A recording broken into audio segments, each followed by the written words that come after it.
Yeah, it's a little. We are live. Says it right there. Live. Live. Hello. Out there. Hello. So I hope everybody's doing well. Mm-hmm. I know we are. We're doing good. Very, very excited about just life. Yeah, life's going good. Busy. So I know we've been away for a little bit. We haven't been knocking at the bit. Knocking at the bit? What am I talking about? Chomping Yeah. at the bit. Which is fitting because the Kentucky Derby just happened. It did. It was a big one. It was. It was a big one. I'll tell you, probably a lot of people were drinking some bourbon yesterday around this country. I'll tell you that much. Probably around the world. I try to do it pretty often myself. I don't know if there's a day where. Is there a day where I don't have a nip of whiskey? There might not be. I usually have like a little bit, like a small pour, at night. Yeah. Just like while we're watching TV, just a little bit. I don't, jack it. Yeah, just a little splash in the bottom there, just to get the taste and put your feet up, unwind, and then off to bed. Jeez, we're old. Yeah, about it. I can't last past like 9 o'clock anymore. Good afternoon, Guy. Guy's the man.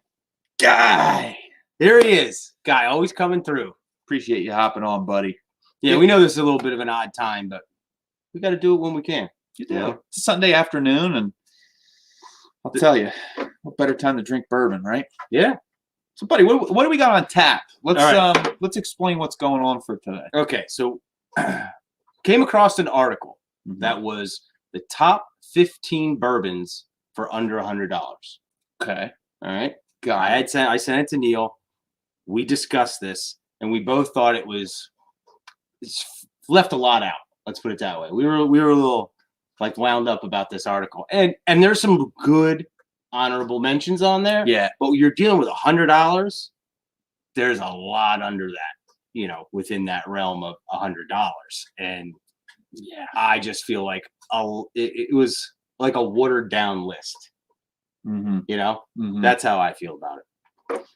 Yeah, when you sent it to me, so when you skim through it. Yeah, I just skimmed through it. I was like, hey, some of it we really were like, yo, I definitely see that for under $100 being something like the top. Now the title of this, let me show this so that we have this technology we're going to show you.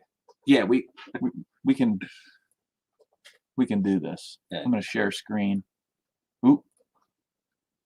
There we go. Yeah, we're going to share this one. Let's do a window. Let's do a window. Chrome tab. Boom. Okay. So here is the article. HiConsumption. And HiConsumption is just kind of like a men's lifestyle magazine, online magazine. And sorry to the guy who wrote this. We're not going to diss you, man. Totally not. We're just going to diss this. Is that his photo, though, or is that like his photo from high school from 1973? I don't know, man. All right. It kind of does look like. And we appreciate what you're trying to do. Yeah. And I think that, with bourbon craze right now, under $100, there's a lot of options because distillers are putting out options. Yes. Yeah. I mean, okay. So number one, Elijah Craig small batch, right? Solid bourbon. Would I put that on the list for top for under 100? No. So no. We'll go through the list before I get all worked up. Yeah, we're gonna. I think because I think it's very interesting how this is working. This one, Breckenridge Reserve Blend Bourbon. We don't have any Breckenridge, and I've only had very small amounts, but we can get to that. We might not be looking into that one just because we haven't had. Well, I've never seen that one at our store. I've seen another Breckenridge, and I couldn't get anything other than like very little information about it, so I just never pulled the trigger on it. But this solid. I mean, that's solid. But to say it's in the top 15 for under 100. Yeah, I don't know about that. Yeah. Good pick, though. Very good pick. But we're going to have some options to this. Weller Special Reserve. I'm just going to say it right now. F you. Yeah. And then Angel's Envy. I mean, again, this says bourbons. This is not a bourbon. This is a bourbon finished in crap, So, that's very controversial. I mean, that seems to be a very good like entry-level one for people. I remember the first time I had it, I'm just getting into bourbon. I was like, oh, wow. And now I'm just like, it's an awesome bottle. But Oh my goodness. This is ridiculous to me. You take a look at this, right? It says Angel's Envy Kentucky Straight Bourbon Whiskey. That is not what it's called, right? That is totally not what it's called. That is very misleading. And then it says bottled at cask strength. It clocks in at a hearty 120. This doesn't say cask strength. No, that's not cask strength. What the? Dude, I'm already pissed. I'm getting pissed. Yeah, and $55 for cask strength, my ass. It's like $200 for that cask strength. Dude, this is so bullshit. I know. I know. We were just heated. talking about. We were getting heated about it, and I was like, we need to just pop on and do a live and discuss this with everybody. Yeah, because we're gonna have all kinds of good points. Nobody's gonna hear it, and then we're gonna forget. Then we're gonna forget forget the moment. So, Woodford Reserve, double oak, which we have in the glass actually right now. Yeah. So it's been a long time. So yeah, I went and grabbed some. I know a lot of people really like it. Yeah, I don't know. Let's see. Again, these are the best 15 bourbons under $100, and it does not say anything about like availability here because you saw they had Weller Special Reserve. They have you have to like come on now. Henry McKenna, we love Henry McKenna. Yeah, I'm gonna say, but I mean, I remember when that was like in the 30s until it won some stupid award, and then it's, I mean, good for them, but you know. Now this one I agree with should be. It's up there. The Russell's Reserve. Yeah, I agree with that. I think that's something that is very much, you know. How about I just feel like this whole article should be like 15 bourbons you should really give a try. Give a go. Yeah, not the best. Not the best. You know? Yeah. And then that $100 price point. I mean, yeah. Crow, man. And this is bullshit too, with each one being aged for 10 years or more. No, they're not. There's ones that are 9 years old. So this is well. Is he mistaking? He could be mistaking that 10 year. Unbelievable! You cannot do that. You can't do that. Well, you can't. This is the world we live in. Bullshit article. Journalism. They don't give a shit. They just say what they want. Jesus. Noah's Mill. I mean, I'm still warming up to Noah's Mill. I'm just not there yet on this, and it's like, yeah, I remember trying it at Willett years ago when we were in just like, you came out of the tour and you were in this like little room. It's like where the coffee shop is now, and that's all there was. And I was just like, I was in that Pure Kentucky for a while. That was pretty good. But, I mean, they're going to throw this on the list. Bullshit. Man, yeah, I'm calling BS on that. Plus, it says combining a blend of different barrel-sourced varietals. What the fuck does that mean? And then also, barrel-sourced, right? They're making, it's all their own now. This is a brand new article. So this is it's like within a couple weeks. They're making it's all their own distillate in Willett products now. Yeah, so this is totally bogus, man. Yeah. And see, this is the article that people, if they don't know, they're getting misinformed. And I you know, that really pisses me off when you get misinformed. Yeah, well, so I will say that there's a lot of misinformation out there, and we heard a ton of it when we were into the wine thing. Oh my god! Oh my god! And some of the stuff people think, it's like, well, it just makes no sense. So. Yeah. I think there's a lot of people out there who say stuff to try to sound like they know stuff. Yep. You know, try to sound important. It's like, hey, if I don't know, I'm like, I don't know. You know, I'm not gonna just blow smoke, as they say. You know. Yeah. Now this one, I am going to agree with. I do love 1920. I mean, that is like I have that at least a little bit. Yeah. Every week. Yeah, like every couple of days, I come around to that little pour of that. I think it's not barrel proof, but. Whatever. We won't rag on them too much. Right. We won't rag on them. But I have to say, being that proof point, yeah. My dad does not like the high proof. Yeah, and that's why he likes that. I just what are you drinking? I didn't try it. And it's like it's that old rule where or that old thing that I always say, like, you might not think you like high proofers, but there's always going to be that one that doesn't. I'm like, well, did you realize that was 115? Because he likes like in the 80s, like 80s, low 90s. Like he likes it. He likes it more mild. His palate really picks up the alcohol. Yeah, he thought that was really good. So it sits at a good proof point. You know, you're under 120. And these Knob Creeks. Yeah. All right. Yeah. I mean, now you're digging up some stuff that's good that not everybody's drinking. I can respect this on there as a mention. I'd say that we'll get into it, but the Knob Creek single barrel store picks or just even like the 9-year single barrel reserves, which are the 9-year the 100 proof. Yep. 100. Yeah. The 120 proof. So like I have the 9-year 100 proof. 100 proofer, yeah. So if you do the 9-year This is like the store picks, except they're not store picks. Oh, okay, yeah. They're I've 9-year. had that with you before. That I would say beats out this Knob Creek 12. But Yeah. again, you know, Jefferson's Ocean. I mean, they don't even. Have I've heard a lot of mixed reviews on that. I had like one of the earlier voyages. I think it was 6. At the time, I thought it was great. Right. And I was really into Jefferson's.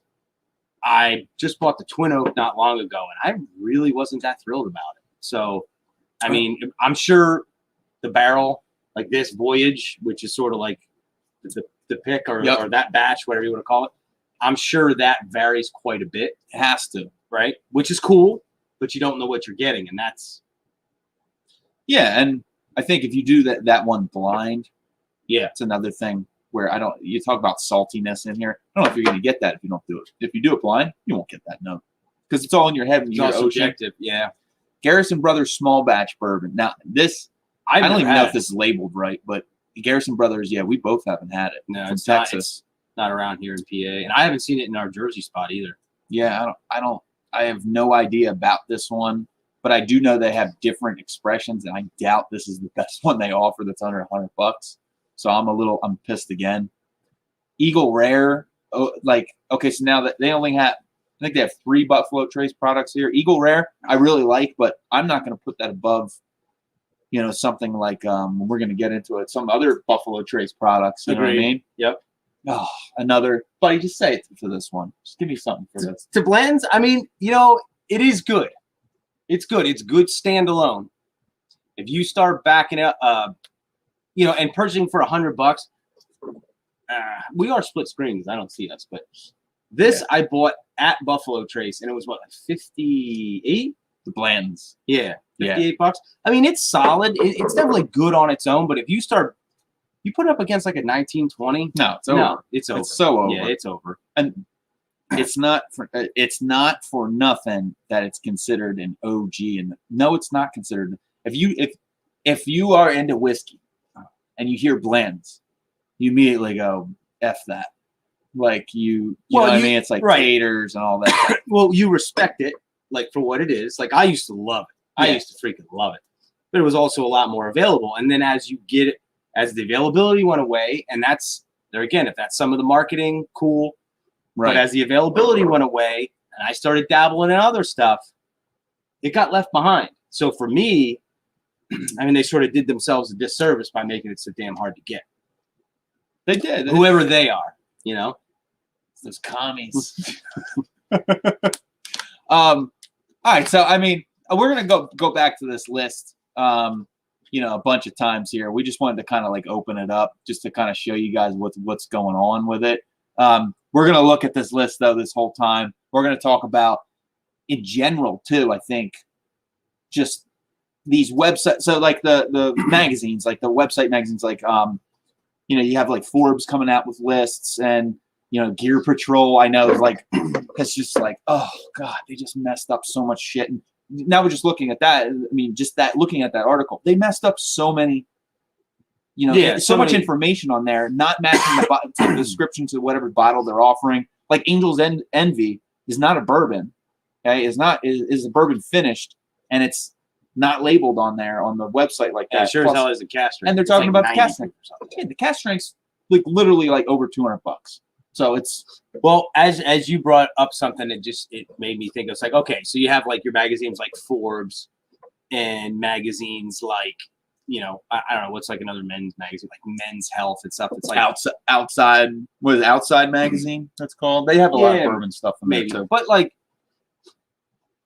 I don't know. Like, it seems like to me that those magazines are geared towards like, I don't know. To me, they're like bro magazines. Yeah, they are bro magazines. And I realized today I'm kind of looking a little bro-ish, and I was looking very. I was like, shit. I'm looking pretty bro. I was like, I put the hat on as I walked outside. And then I saw my reflection, and I was like, dude, you're looking a little bro-ish. I'm not sure I like this. But, you know, like the dudes that are just always trying to be that cool dude.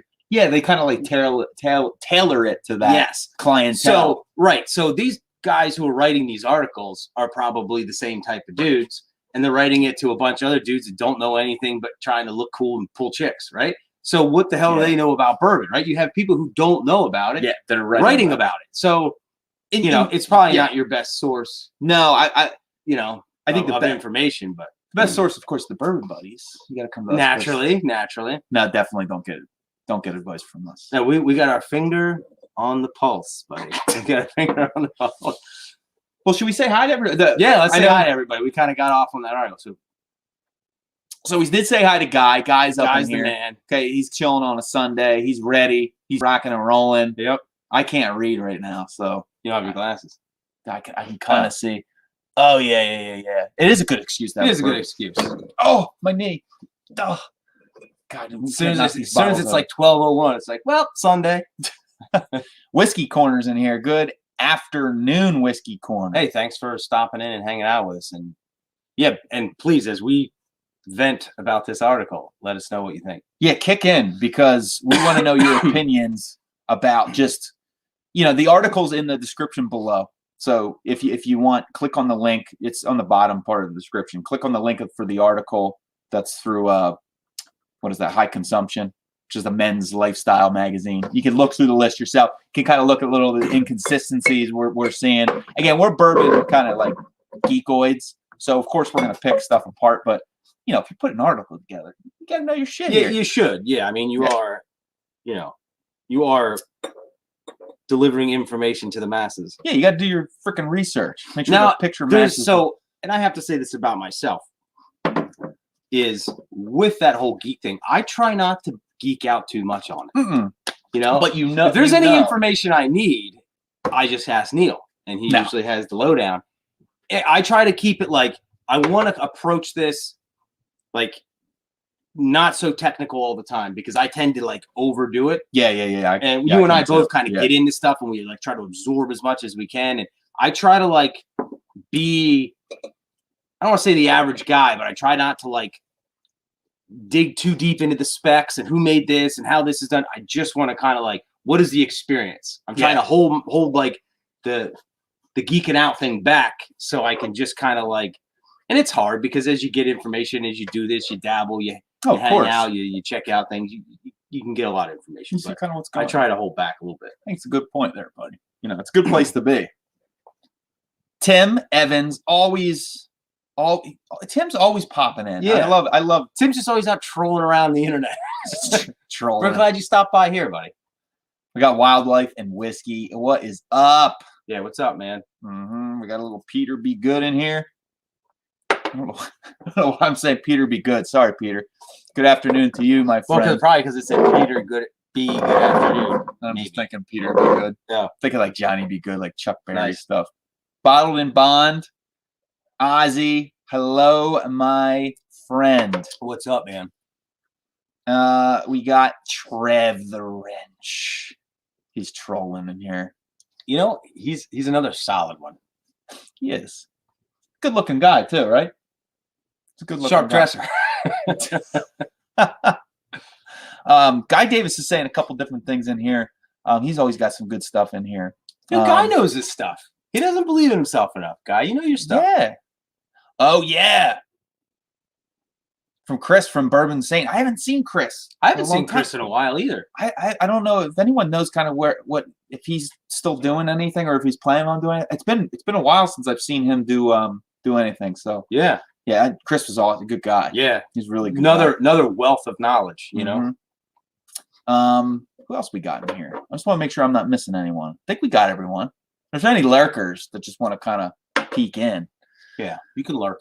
So let's start with just kind of some people's comments, because I think I'm starting to see some good. I think people are starting to pick up what we're putting down here with this whole thing. So Guy's saying this, and also Peter's saying this, and this is Peter. What's happening? What's happening, Peter? This is the whole deal with them putting on this list. So in this list, they had the 12 year. Buddy? Yeah, they got the 12 year. The 12 year, which is, hey, I can respect that on the list for under 100. Yeah, it's solid. It's solid. There is a little bit more oak going on, so if you kind of got to be in an oaky state of mind. But I think if you're talking just under $100, okay, go ahead, buddy, hold that up. That's where it's at. I think is the Knob Creek single barrel reserves, and those are this is a store pick. This is a store pick, but they do a lot of places do store picks, but You can just do this. This sits on the shelf. I swear, nobody's buying this. Okay. And this is a 9-year. Where did you get that one? Because the 9-year, I bought the 9-year in Kentucky, and it was the 100 proofer, and I would have stashed the 120. This one. That's yes, 9-year 100 proof. And I don't know. There's like some weird notes from me coming through on that.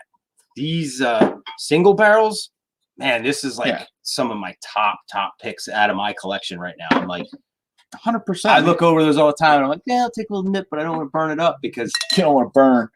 Yeah, you can see just how much they've been nipped on. That there's a comparing to the two, I would take not 12. This one, I would take the one that has a lot less in it. Obviously, dude, it's just for under $100. And if you really want to be technical and go down the Knob Creek route, the 15-year is $99. Yeah, it's technically under 100. It's technically under 100. And that's kind of a special little bottle. It's good. It's really good. It's an oak bomb, but I like me some oak. Yeah, I'm not afraid of the oak either. Yeah, I do. I like me some oak. All right, so we kind of discussed the Knob Creek part. Yeah, and I agree with what everybody's saying, and I think we're all on the same page here. Yeah, it's kind of like looking at this list. We're going to go through the bottles again. We're kind of like, we could start off at the beginning, and we're just going to go through these bottles. If you want, like, again, if you're just joining us, the article is in the description below. So if you want to pop that up as we're going through, you're more than welcome. Or you can do as Tim's doing, grilling outside, chilling, listening. He's like, screw that article. You just listen to bourbon, a little bourbon banter. So I do want to bring up, like, okay, the Elijah Craig. When I first got into bourbon, it's a solid bourbon. Yeah. Especially when you're not ready to dabble into the higher proof and stuff like that. And the price point, I think, for the quality you get is one of the best values out there. Jeez, this thing's not auto-focusing. There we go. Yeah. So this is a store pick, but whatever. Well, but still, I mean, you can get it pretty much everywhere. It's solid. And it's usually, man, it's like right around like $35. 35, like 30, 35 is usually what I'm able to get it for. But for under 100, and here we are, he's the one who put the 100 thing out there. Mm-hmm. You can buy the barrel proof for like $65. And that is some of the best barrel proof bourbon. I think I would put that in the top barrel proof list. Yeah, I mean, that stuff is awesome. And every one is a little different. Yeah. So you get to kind of enjoy the little different expressions. But I mean, that is like some of the best stuff. And why would you put this on the list? Yeah, why would you deal with under 100? You just put I put it on the list for like maybe top bourbons under 40 or under 50. Yeah. You know? Yeah, then you're talking. Then you're talking. Yep. That was the Elijah Craig small batch is literally the first one on this list. And I get what, like, okay, if you're coming at it like, okay, let's say you're not into barrel proof and you want availability, because Elijah Craig barrel proof is starting to kind of not, like, it depends on where you are and you can find it. Neil's buying it all up. I'm buying it all up. But like, I could see why you would want to put on the list the Elijah Craig just small batch. But the thing is, like, you know, for let's say it's in Heaven Hill, right? That's in the Heaven Hill category, right? You know, what else can you get from Heaven Hill that's going to be kind of equal to that or a little bit better? That's under $100. Remember, the $100 mark. That opens up so many things, man. That's just, it's crazy. Like $100 is crazy. Yeah, I don't. You get some like special releases and limited, like hard to get stuff for under $100. Yeah, I just the $100 part is just kind of mind-boggling to me when you look at the article. If you go back to the article, the whole thing with Elijah Craig that they mention is they say named in honor of Reverend. So they just give you a little bit of the history. On the nose, you'll find notes of dried apricots, apples, and vanilla bean. After transitioning to a palate packed full of bitter spice, it finishes with a smooth, lingering sweetness. I mean, again, subjective. Yeah. Extremely subjective. Yeah. But it's putting out there that the, bottles that are just everyday sippers that you can put in a cocktail, you can, do this and that. It's putting it on a list where it's the top bourbons under $100. That to me is pushing a false narrative. Like, if you're going to put that out, like you said, Jeff, maybe say like, these are some bourbons you should get that are under $100 that you can grab, different price points. Right? or I don't know, like maybe under 50. Like, hey, categorize like the under 50, the under, because like once you just like, I know we're being a little technical here, but there's a lot of stuff on there that I wouldn't consider to be the best for under 100. I guess it's the best and 100 part that's messing us It's up. like, dude, you're leaving out so much available stuff. Yeah. You really are. You really are. You really And we are. actually have a bunch of that available stuff. Yeah, you and can't some not so available, but yeah, we have a lot of we bottles. have a lot of it. lined It's up. tough for you guys to see right here, but Let me see if I can move it down. yeah. So there's These are all the it's literally we a got a table lot of full of stuff bottles. here, These are almost all the bottles that are on the list. and alternatives that we just have laying around to say this is what we think you could buy that would. And we're gonna make our own list. Screw that guy. Yeah, I say the All right. alternative to Elijah Craig small batch. I think we can equally say that the Elijah Craig barrel proof is an amazing alternative to that because it's under $100 and you're getting way more. You're getting way more. And here again, if the proof point's too high, you can put a little water in it or whatever to cut it down to where you want it. You get a little water in there. Yeah, I mean, I don't think you should, but if that's where you're at, that's fine. Yeah. So okay. So what's the next one they put on there? That is it. Next one on there they put that we had was Four Roses single barrel, and then this right here is just the one that you can get off the shelf. And That's that like $40. I'm gonna say that's a pretty good pick. It is. It's really good stuff. It is. I mean, like Four Roses single barrel, it comes at 100 proof, and it's kind of like, yeah, it's very versatile. But the thing is, like for me, again, this is for under $100. If you were talking under 50, you could go the single barrel. Yeah, I think he's got his price points out of whack. Where I would go is a Four Roses single barrel, but this is the barrel strength, and they have the different recipes, so it would be a store pick. But that, I think we feel is more. You're getting a lot more for your You're money. getting a lot more. And I just feel that way about full proofs anymore. And I feel like full proofs are becoming more popular too. Like we're starting to see a lot of things come out in the full proof because people are wanting it. They're wanting that little bit more. Yeah, you make a good point here. Is that BP can't. You can't find it everywhere, and it's limited. It is, and that's why I think I don't. With the Elijah Craig small batch, maybe that's what they were trying to get at, but I don't know if they even were. I don't think they were. Really. I think he was talking out his ass. Because, all right, so agreed. But I'm sure with that same kind of thing in mind, and I agree about the availability. It's like when it's released, it's only certain places, and yeah. So it's a definite argument there. But I feel like even so, you could put. I mean, it's good, but like everything on that list could have been. Most things on that list could have been better picks. I think. Yeah, I think it was just a haphazard. And I feel like it was just like what's popular. It's a lot of popular bourbons. A lot of popular. You're right. I mean, ones that Lance is on there because it's under 100 and it's hard to chuck that like the grenade it is. It's hard to find, and so it's sought after, so people want it. Like I think there's a little marketing going on here. It could be, or at least a little of his experience. I'm going to pour some, dude. It's been a long time. You want a little nip? Sure. And so, well, I just shit on it. I'll be like, I'll be like, oh, this is freaking great. So yeah, first two, you had Elijah Craig small batch, and then you had Four Roses single barrel, but there was the 100 proofer he had on the list. Okay. The third that he had on the list after that, he had Breckenridge on there, reserve blend bourbon. I've never seen that around us. I don't even know if that's the right. So then you could argue the availability with that. Like, well, we don't get it. Yeah, there's no availability with that one. But the next one that we have that's on the list is Weller Special Reserve, which out of all the Wellers under $100, you're gonna pick Weller Special Reserve. Of all the Wellers, Weller Full Proof, Weller Antique of 107, all the Wellers, like Weller 12 year, and you're gonna pick or Weller Single Barrel, which is a bullshit bottle, which I have never had it, so maybe I'll change my mind and have it. But like what? It's only bullshit because he's never had it. It's only bullshit. I've never had it yet. And that CY, create your own bourbon one with the white label.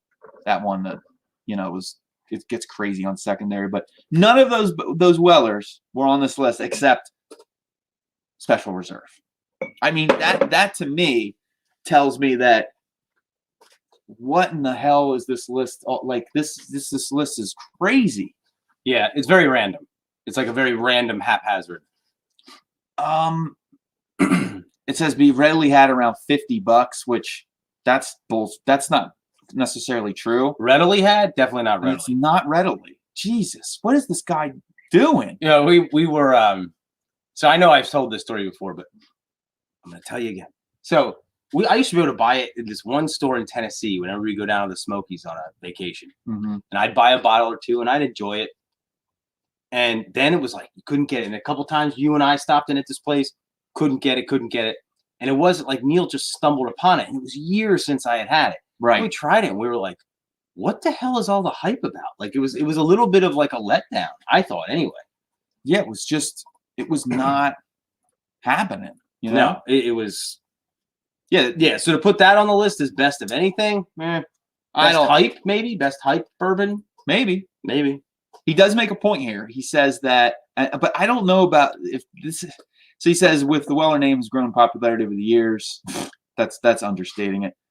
So too has the price on the bottle, making the Antique 107 and 12-year varieties virtually impossible to find for under $100.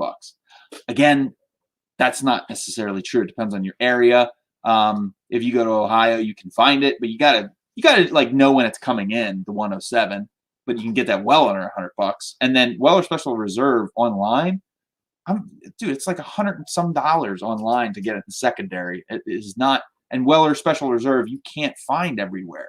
You know, it's just this has no business being on this list, in my opinion. I mean, again, this is all our opinions. It's all our opinion. But we just thought we'd share and actually just hear what people have to say. Like, what do they think should be on the list? I mean, we don't want to be just here like a bunch of old ladies complaining, you know, even though we are sort of like a bunch of old ladies complaining. We're pretty much complaining. Yeah, we're pretty much complaining. Yeah, I think the Larceny small batch is better than Weller Special Reserve. I think so too. I think that's a great point. I think that is, I think that's a very good point. Yeah, I don't see any. I think okay, so if you get let's say you have a wheated bourbon that they wanted to put on there, right? So wheated bourbon that we maybe could have to put in place of that. I mean, you got all kinds of different options. You got the Rebel Yell.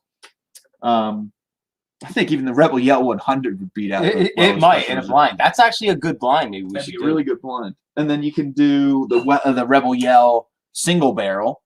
That thing's. It's rising in price a little bit, $60, $70 depending on where you are, but that's a 10-year age statement. It's under 100. Single barrel, 100 proof, and it's under 100 for a weeder. For a weeded bourbon. All right, and then you could argue.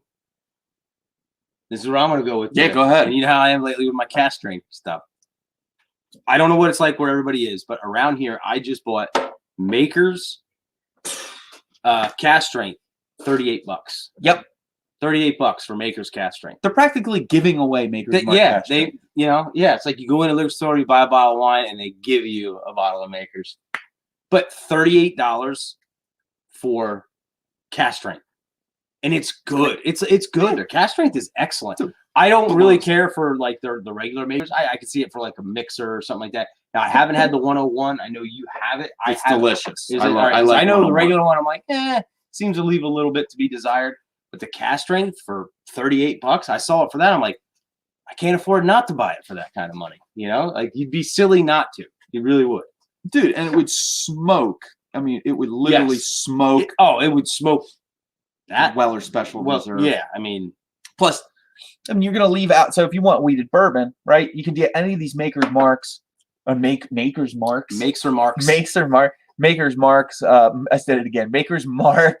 Special like limited releases that they have, which I think they're having 2 this year. But you can get these for $50, $60. Let's say now, are they available $60. everywhere? They're pretty available. I mean, and if you can't get this, like their special release, get their cask strength.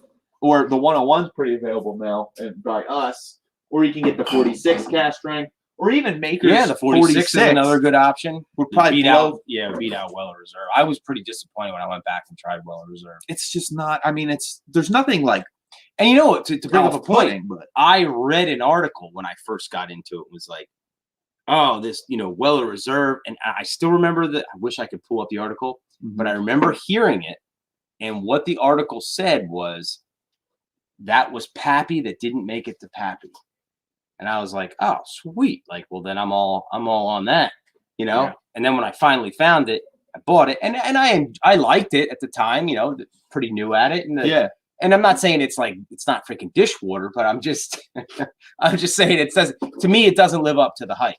Like, to me, Blanton's holds up a lot better to the hype than Weller does. So, yeah, 100%. That's so. And then there again, Maker's cask strength. $38, at least by us. We're in PA, so that may vary a little bit, but still well under 50, I would think. Yeah. Unless you're buying it, on secondary or some guy in the back of a van or something,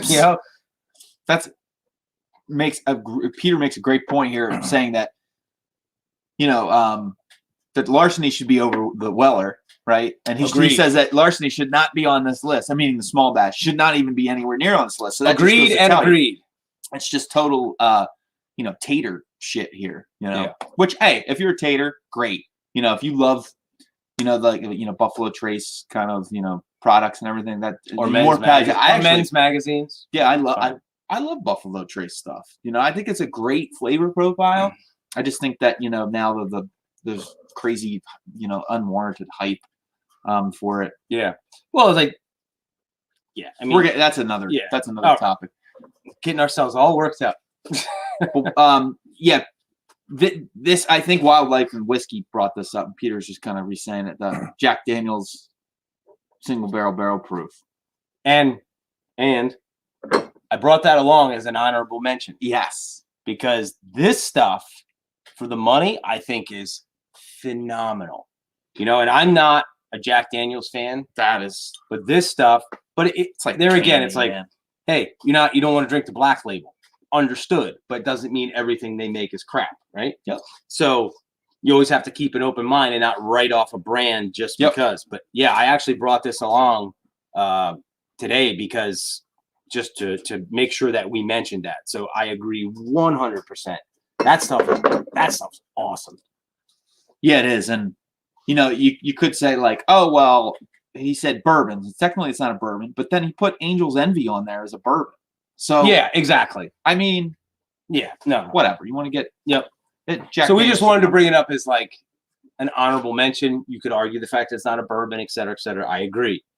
But we have a bunch of honorable mentions here, or things that we think should have been on the list just out of our own collection. So yeah, we're going to be getting into those because I mean, as of right now, we had Elijah Craig small batch. Yeah. Which is good, but not on the list. That should not be anywhere near a best bourbons under 100. And then you got Four Roses single barrel. Again, it's a very good bourbon for under 50. But if you go under 100 for Four Roses and you look in the expressions, you have to go with the single barrel barrel proofs. I mean, the cask strength. I agree. Sorry. And then Weller Special Reserve. That's just a kick in the nuts. I don't even. Yeah, it really is. I don't get the hype around it. I really don't. And then what is it? They got after that? They had the Angel's Envy Kentucky Straight Bourbon Whiskey, which is not correct, but the thing with Angel's Envy, I think, show you on here. It's very approachable for newbies. It's very approachable. I mean, I bought a few bottles back in the early days, so I kind of get why that's on the list. It is a freaking kicking bottle. Oh, it's a kicking bottle. It's pretty sweet. It's a kicking bottle. All right, I'll let him slide on that one. Even though I'm just not a big fan of it anymore. You'll let him slide. I think it's a really good, like, entry level, a really good, like, approachable, easy to drink if you're kind of dabbling into it new. It's pretty mild. But should that be on the list of these are the 15 best bourbons for under $100? I think there should be something after it, like for you pussies out there, or something. You know what I mean? Like, yeah. That- No, and if you like it, it's not bad to me. It just comes in soft. Now, if it were cast strength, okay, so this is going to bring another little topic that I sometimes have a little bit of a beef with. Mm-hmm. There's some really good bourbons, like Blanton's, that it's good, but it's just like the proof point, I think, is just a little bit too low and you're starting to miss stuff. And there's a bunch of bourbons in that area where, like, man, if this was like another 10 proof points higher, this would be awesome. But it's just, we're losing something here. And then, so you don't have to, because, like, you could argue that, well, you guys are just freaking, barrel proof heads and that's all you like. Well, it's because it just seems like there's a gap sometimes. Yeah. And if I know they make it, but it's hard to get. Like, can you imagine Blanton's at like 100? I know. 105 or 107. I think what I mean? Like something like Blanton's Gold is right around there. Yeah. And then try to get that. You can't. Yeah.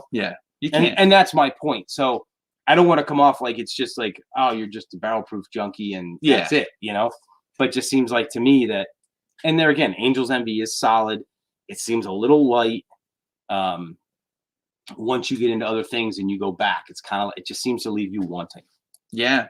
And also, if you're going to look at this article, right? $55 for 120.4. That's so it's bullshit. Inaccurate. It's just he's saying cast strength, and then he's also saying Kentucky straight bourbon whiskey. He doesn't mention anything about, that it's finished in port barrels. It's like, aren't you?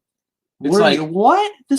Get your shit together. I don't, dude. I'm all jacked up I guess. on that pick. Well, the next one after that would be Woodford Reserve Double Oaked. I think you put on there. Yeah. So I bought this just because it was on the list, and Neil and I were talking about it. We were both in here. I know it is really. We got a light issue. Yeah. Okay.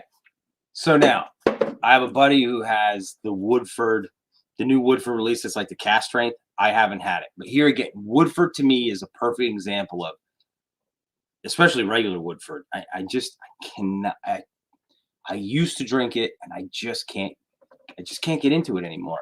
I bought this double oak thinking, all right, people are saying it's good. I haven't had it in a long time. I'm definitely going with the double oak, and I don't know, man. It just seems to. I don't know. It just kind of misses the mark for me.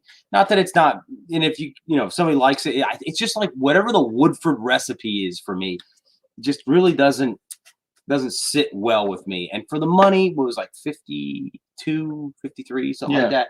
I'm like, I think my money could be better spent somewhere else. Not that I probably won't finish it over time. And I'll definitely revisit it because I just cracked it like a week ago just to get the neck pour out and just get a little air in it. For this exact thing, as we were talking about it. So, and we tried a little bit before in the beginning, and it's okay, but I wouldn't put it on the list as the best. No, and I think at that price point, and let's say you're going to keep it Woodford Reserve Double Oak price point, you can look at the Old Forester 1910 in that realm. Yep. You're just finishing it in the second barrel. It's either been charred to shit or So I think. That's where Woodford Double Oak, I think this is my guess. I think the proof point for you, it needs to be a little bit higher in order for this to be maybe like at the point where you're like, I like that. Yeah, because they keep it low. They do Woodford, keep it low. But that's Woodford's thing, unless they're coming out the batch, they're coming out the batch proof now. Yes, which a little expensive. A friend of mine has it. And I don't know if he's cracked it yet. So the new one, right? Yeah. I think his dad, newer bottle. His dad got it for him. His dad now lives in Kentucky, and his dad got it for him. So that is over $100. So obviously you couldn't have that on this list. But I mean, okay, we're just talking about proof points, though. We're not saying add it to the list. Correct. With the proof, we don't get yelled at for the list. We don't want to get yelled at. But hey, Aiden, thanks for joining us. Yo, what's up, buddy?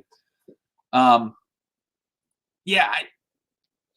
I don't know. I mean, Woodford Reserve Double Oaked, I would not have anywhere near this list. No, but that's. I don't know how people in the chat how they feel about Woodford Reserve Double Oaked being in the top. It's better than regular Woodford for sure. It is hands down. It's better, but I don't know if I would put it on this list. I don't know. Like I have a hard time with the whole Woodford thing. And again, it's not technically a bourbon. It's one that's finished in a second. See, we could get all technical. Yeah, we don't want to geek out on it, but at the same time, we want to get this guy here and straighten him out. Yeah, Tim Evans. We're gonna get to the Eagle Rare because that does. Oh man, when you get a good Eagle Rare store pick, like the one I have, it's like this. We got it, buddy. Don't you worry. We got it here. Oh yeah.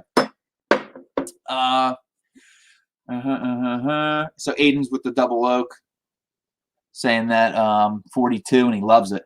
So there you go. Okay. Hey, at 42, so would you put it on your top better. 15? Yeah. That's kind of what. And if you say cool, well then we'll cut this guy a little slack. I do have to admit, Aiden, that Woodford Reserve double oak is probably my because regular Woodford Reserve I'm just not into. I'm not into it either. Double oak's definitely better. Double oak I think is a step up, 100%. And then with their, I know with their, they have a bunch of different things going on now. They got that. I think it's just malt, and then they have just a wheat Woodford, so they can kind of we don't get that. It's like you basically got double oak and regulation around here. We get the Derby bottles, but that's the same crap. So, Tim saying that Woodford double oaked is good for the available normal, restaurant bourbon. I can agree with that. Top 15, but not top 15. Yeah, it is definitely available. It's definitely good for that kind of stuff, for sure. Yeah. It's the redhead stepchild of Brown Foreman. I know Old Forester gets all the jazz. All right, so what's next on the list? So the next one on the list. Beat up freaking Woods. So we're skipping up. Well, we did Woodford. So the next one on the list would be for sure a solid bourbon. You know what? I'm willing to go and leave this on the list. You would leave this on the list? I'll leave it on the list because I used to buy this stuff all the time before it won its award, and it was like $34, and I was like, oh, this is like the hidden gem. This is like one of the best values. Whisper it to Neil. Don't tell anybody. It was awesome. And I used to buy it. I used to have a bottle around all the time. And now, and hey, does it deserve the award it got? Yeah. Is it still worth 50 some bucks? Yeah, I'd say so. I liked it better when it was 30. Of course. 30s. I'll still pay 50 but I'd still pay 50 for it. So I'll let it slide on this because I am a McKenna fan. Yeah. From the very first time I tried it. And I've never swayed against it. Yeah. So I'll give him. I'll let him slide on that one. I mean, he may have said a bunch of crap that's not true, but it's still on the list, and I'm still okay with it. Yeah, I think right here he just says one best in show, San Francisco World Spirits Competition. Very true. This guy, don't let the keyboard warriors fool you, though. With its pleasant notes and caramely palate, it's more deserving of its acclaim. He has this as 60 plus. I guess depending, and maybe in his area it is 60 plus. But Heaven Hill, when you think about it, after McKenna for under $100, just in bourbons, where do you go from there? I guess you would be Elijah Craig Barrel Proof, right? Mm-hmm. So I think I agree with you. I can definitely see it on this. This is for people that maybe have that little bit, they don't like barrel proof. Maybe the 100 proof is as far as they're going to go. Right. It is 10 years old, so it's age stated. Yep. It is bottled in bond, which is awesome because then you can learn about that and get into that and know that, that kind of gives you a certain thing. And I think I don't know, top 15. I'm okay with it being on there. I'm okay with it being on there. Yeah, maybe. I think it's good. I haven't had it in a while, but it's good. Yeah, it's something that's, again, I don't know if you know what? I'm going to go with it. I'm going to go with it. All right, I'm going to go with you. I'm going to go with it. It's definitely an honorable. It deserves a recognition. It deserves it. And Russell's Reserve single barrel, I will say yes, that should be on the list as well. Yes, and I think that's the next one, right? Yep. I'll share it with you. So yeah, Russell's Reserve single barrel. I think they got it mixed up with the 10. It seems as though he has it, mixed up with the 10-year, which isn't the end of the world because the 10-year is pretty good too. And actually, for value, not talking about the list, but value, the 10-year is solid. That's in the 30s too. Yeah. But there again, it's like, all right, well, I can get Maker's cask strength for 38. I'm buying that for 35. It's, you know. Yeah, I mean. But yes, I will. I mean, and you could argue too, I'm a little biased to turkey products. They just seem to hit me well. You could also argue rare breed could be on this list. Yeah, because I mean, Russell's they have a Reserve lot single of- barrel and rare breed are kind of like back and forth for me. Like some Yeah. days I feel rare breed, and some days I feel Russell's Reserve specific barrel. Maybe it's like I like it from this warehouse or whatever. I think, this guy messed this up. So he's talking about the small batch 10-year because he's talking about. Oh God! All right, I gotta stop. But soon Neil will be like, I gotta stop. Bitching about his grammar. I Use know. the comma there, like idiot. But where I think if you take all the wild turkey products and you say, all right, best one under $100. The thing is, though, I don't know if I can. I don't know. Russell's Reserve would be in the fight. I think it would be in the fight. But the whole thing is, I don't know if not everyone knows this, so I can totally see why he wouldn't put this on there. But I think the WB Saffel is just, and this is batch 1. I don't know batch. I remember two. when he bought that; it was like a big deal. Can't see it, but this is batch 1. Yeah, WB Saffel, which not everyone might not. They might not know that it's wild turkey distillate in there. Obviously, freaking good. But that to me, if you're talking about wild turkey. Like the best thing you can get your paws on for under $100. Yeah, because it's a little guy, right? So it's like $50, 50 to 60. Yeah, that. But if you could buy 2 of them, if it's 50, you could buy 2 of them right at that $100. Yeah, yeah, it is really good. So I remember when we tried it for the first time, and it was something special. It really was. I felt it was in the moment. So yeah, and under $100 with turkey, the over $100, then you get into their special. Stuff like the bottle and bond 17-year is over $100, obviously. I mean, all that stuff's over 100. So I totally agree with Russell's. We'll let this stay on the list. We'll cut him some slack on that one too. That's a nice one on that list. Yeah, you can get some honey barrels of that. Russell's Reserve single barrels are just so freaking tasty. Yeah. All right, so we'll let him slide. We'll let him slide on that. Now, after Russell's Reserve, what do we got, buddy? Noah's Mill. Noah's Mill. Noah's Mill. So he's got Noah's Mill. Yeah. Which I don't know. I haven't had it in a while. I'll put it on the tab, buddy, because I know we're having a hard time with this damn light. Can't ever get this freaking light right. I know, it sucks. Yeah, so Noah's Mill, I mean, I feel like this is almost like a little bit more of like a niche. Yeah. It's like, I don't think it's going to be that crowd pleaser that everybody's into. I think you're going to find people who are really stoked about it and other people who it turns off. To me, it's a little more unique. Yeah. And I don't know if I would put it on any list of top. I mean, I like Willet stuff, but I don't know, man. I'm just a little confused by this one. Like, I guess that it's very subjective would be where I'm going to go with it. It is very subjective. And I think with Willet, I don't know, man. I just don't know. I would not put this on the list. I mean, but maybe. I mean, here's another thing, is that it brings some attention to Willet, which I love Willet.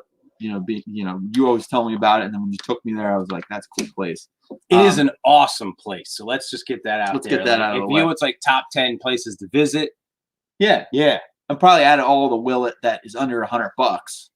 Probably the Noah's Mill is one that I would like reach for. Okay, right. Okay, it was like what Willet product is for under 100 is the best. You go at Noah's Mill. Now, just to let you know, all this description that he has in here is all right from Willet's website. No, it's just all bullshit. I don't know where he's getting this information. They're not non-distilling producer. Oh, they're not a non-distilling producer anymore. They're making their own. In Noah's Mill, they're using their own distillate, so that's not correct. So, and then also, well, maybe when he did his research or what he found on the bottle, he's looking way old. It says, as such, there's a lot of play with both rye grain and wheated components. No, there's not. That does not have a wheated mash bill. Neil's getting upset. I'm getting really upset. Black currant my ass. Damn, I knew just this was hate- gonna turn into a thing. I'm sorry, buddy. I'm losing it. I can't handle that. I can't handle the truth, buddy. Well, no, you can't handle the fact that somebody's BSing you. Thanks, Aiden. Thanks for stopping in, man. Yeah, Aiden, was good having you here, buddy. Thank you. Oh my god. Tim, no way. Really? Lululemon, really? Dude, Tim, you gotta like send that. Yeah, send that somehow. Do something with that. Lululemon. That's what I'm saying. Like these, they just writing about stuff to write about stuff, and I just feel like they wing it. Yeah. Just journalism in general is kind of like a lost art, I think, where people actually used to like do research and Obviously try to be as factual as they can. And or he did research and it was the wrong research. Hey, everybody just freaking wings it now. Anybody can be an idiot behind a keyboard writing whatever you want. Yeah. Yeah, and obviously I feel like I've been catfished by this guy. I know, right? He's going. No, bubble bath. You're right. The only thing is bubble bath. I would have put that on, but this guy did say bourbon. Yeah, so and you can yell at us for saying about the Jack Daniels because technically it's not a bourbon, but somebody brought it up, and I am a fan. But agreed. I mean, it's a really that's kind of the point of all this. It's like, dude, bro, these are the 15 that you're choosing for under 100 and 100. It was like could have brought the price point down, and then we could talk, about some of his picks. But I just think that definitely the rye. I love that rye. Oh yeah, my God, that rye is delicious. solid. Yeah, but again, this guy's just throwing whatever the F he feels like in this list apparently, or just like Tim,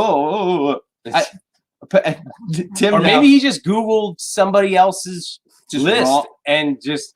Or a couple lists and just like, well, I see this one pops up a lot and that one pops up a lot, and so I'm just going to put this list and put an article out, and dude, it's like the bro science of whiskey. Yeah, you know what I mean? Science. Like the bro science. Apparently, as Tim's saying, he did an article in the long sleeve T-shirts, top 10. Jesus Christ! So he's top 10 in it, top 20 in it, and all over the freaking place. Man, Jesus! If I get it, he's doing his job. He's given these assignments, right? So it's not like he's like, I'm gonna screw it. Okay, but maybe he has creative control. I don't know. Yeah, a little bit of artistic license. But he's probably given the art. He's probably said, write an article about bourbon. Yeah, or you're fired. Yeah. Griswold. Write an article. Yes. It's a big Google search. Yeah, so that's what I'm saying. It could be all. There you go. Could be all clickbait. I didn't even think of it from that perspective. I was thinking like he just Googled a bunch of shit, but yeah, he could have just been like, hey, the best of this, the best of that, and pops up on top on Google. He gets a bunch of hits and gets paid. It's the top tool. That's a top tool, unreal. Buddy. This is unreal. Yeah, we all should start publishing articles. We're gonna publish an article right now. It's called High Consumption Article is Bullshit. Yeah, there we go. We'll post our own article. Jesus. All right, what's our next one? So we just ended with Russell's Reserve, which we did Noah's single Mill. barrel. Noah's Mill. We and just touched on Noah's Mill. You're right. So now Old Forester 1920. Yes. One of my favorites as of late. So I'm gonna say he lucked out on this. He did well picking this. Yeah, he got some. Yeah, he got lucky on that one. But no, to me, 1920, one of the best values going. I absolutely love that. I think it's just hits for me. It covers all the bases. Proof point's good. Everything's good with it. It's very affordable and it's available. So to me, that should be much higher up on the list. I mean, and also when you think about it, okay, so under $100. So this is sitting, depending on where you are, $50, $60, right? If you think Old Forester, there's also The 150 anniversary that came out, that was over $100, so you can't put that. Can't put that on there. You right. could put Old Forester barrel proof, the store picks. They're typically Are they under 100. available? They're not as available. So that's why I think you're right. I think we give this to him. I think we give this to him, like the Russells, McKenna. This Yeah. one, okay, it's solid. Yep. It's a stiff drink presented at barrel proof, but that's not to say that it overpowers dark chocolate. I think it drinks really well for the proof point. Like, if people don't, like I said before, my dad didn't even realize the proof point. Yeah, it's just when he had it, sneaky. he's like, wow, that's pretty good. Yeah, it is. It's a little sneaky. It's a little sneaky devil. It's good. Yeah, It's I delicious. think this is definitely should be higher up on the list, like in the top 3, 4, 5. You know what I mean? 5. Like it's up there for me. Yeah, oh yeah. For the especially being very available. At least it is around us. Yeah. All right, I can't wait anymore. I gotta hit the bathroom. You got it. Yeah, I'll take over for You take over, buddy. I'll take over.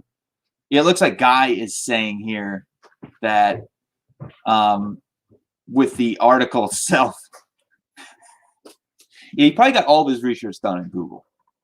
That was probably it. So sorry, Guy, that wrote this article. We're really bashing you right now, and please, we're coming at this from a bourbon standpoint. So very sorry. And Bubble Bath, yeah. I'm putting your code in, man. I'm getting it first off, straight in. I'm going to get exactly all my discounts and everything. Foursquare all the way, baby. Yeah, only 3 links at the bottom of the website besides social media. Oh, my God. Yeah, you're absolutely right. I think it's just literally popping in a Google search, and it shows that, oh, these are like bourbons that people are searching for, which are not the top bourbons. And then all the information, a lot of the descriptions that he's giving in these bourbons, or they're really, some of them are bourbons, are just not correct.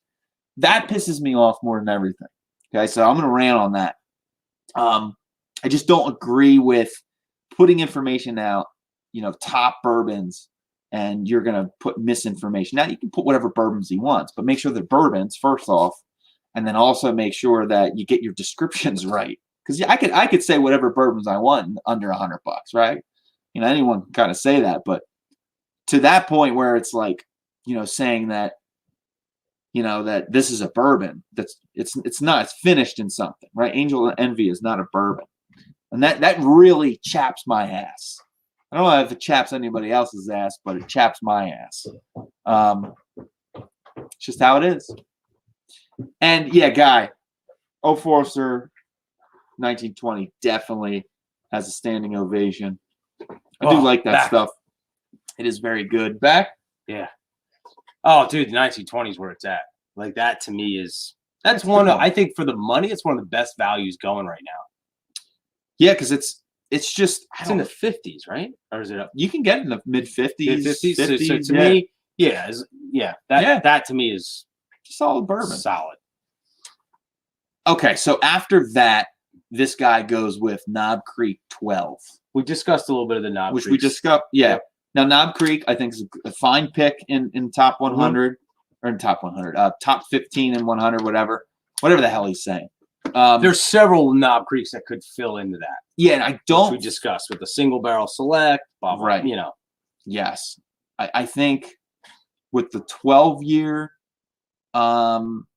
this, I can't knock him necessarily, because if it's something that, and it looks like his description's pretty accurate. Yeah, and he's saying about the double-digit, expression for under 100 is a pretty tall order. It is anymore.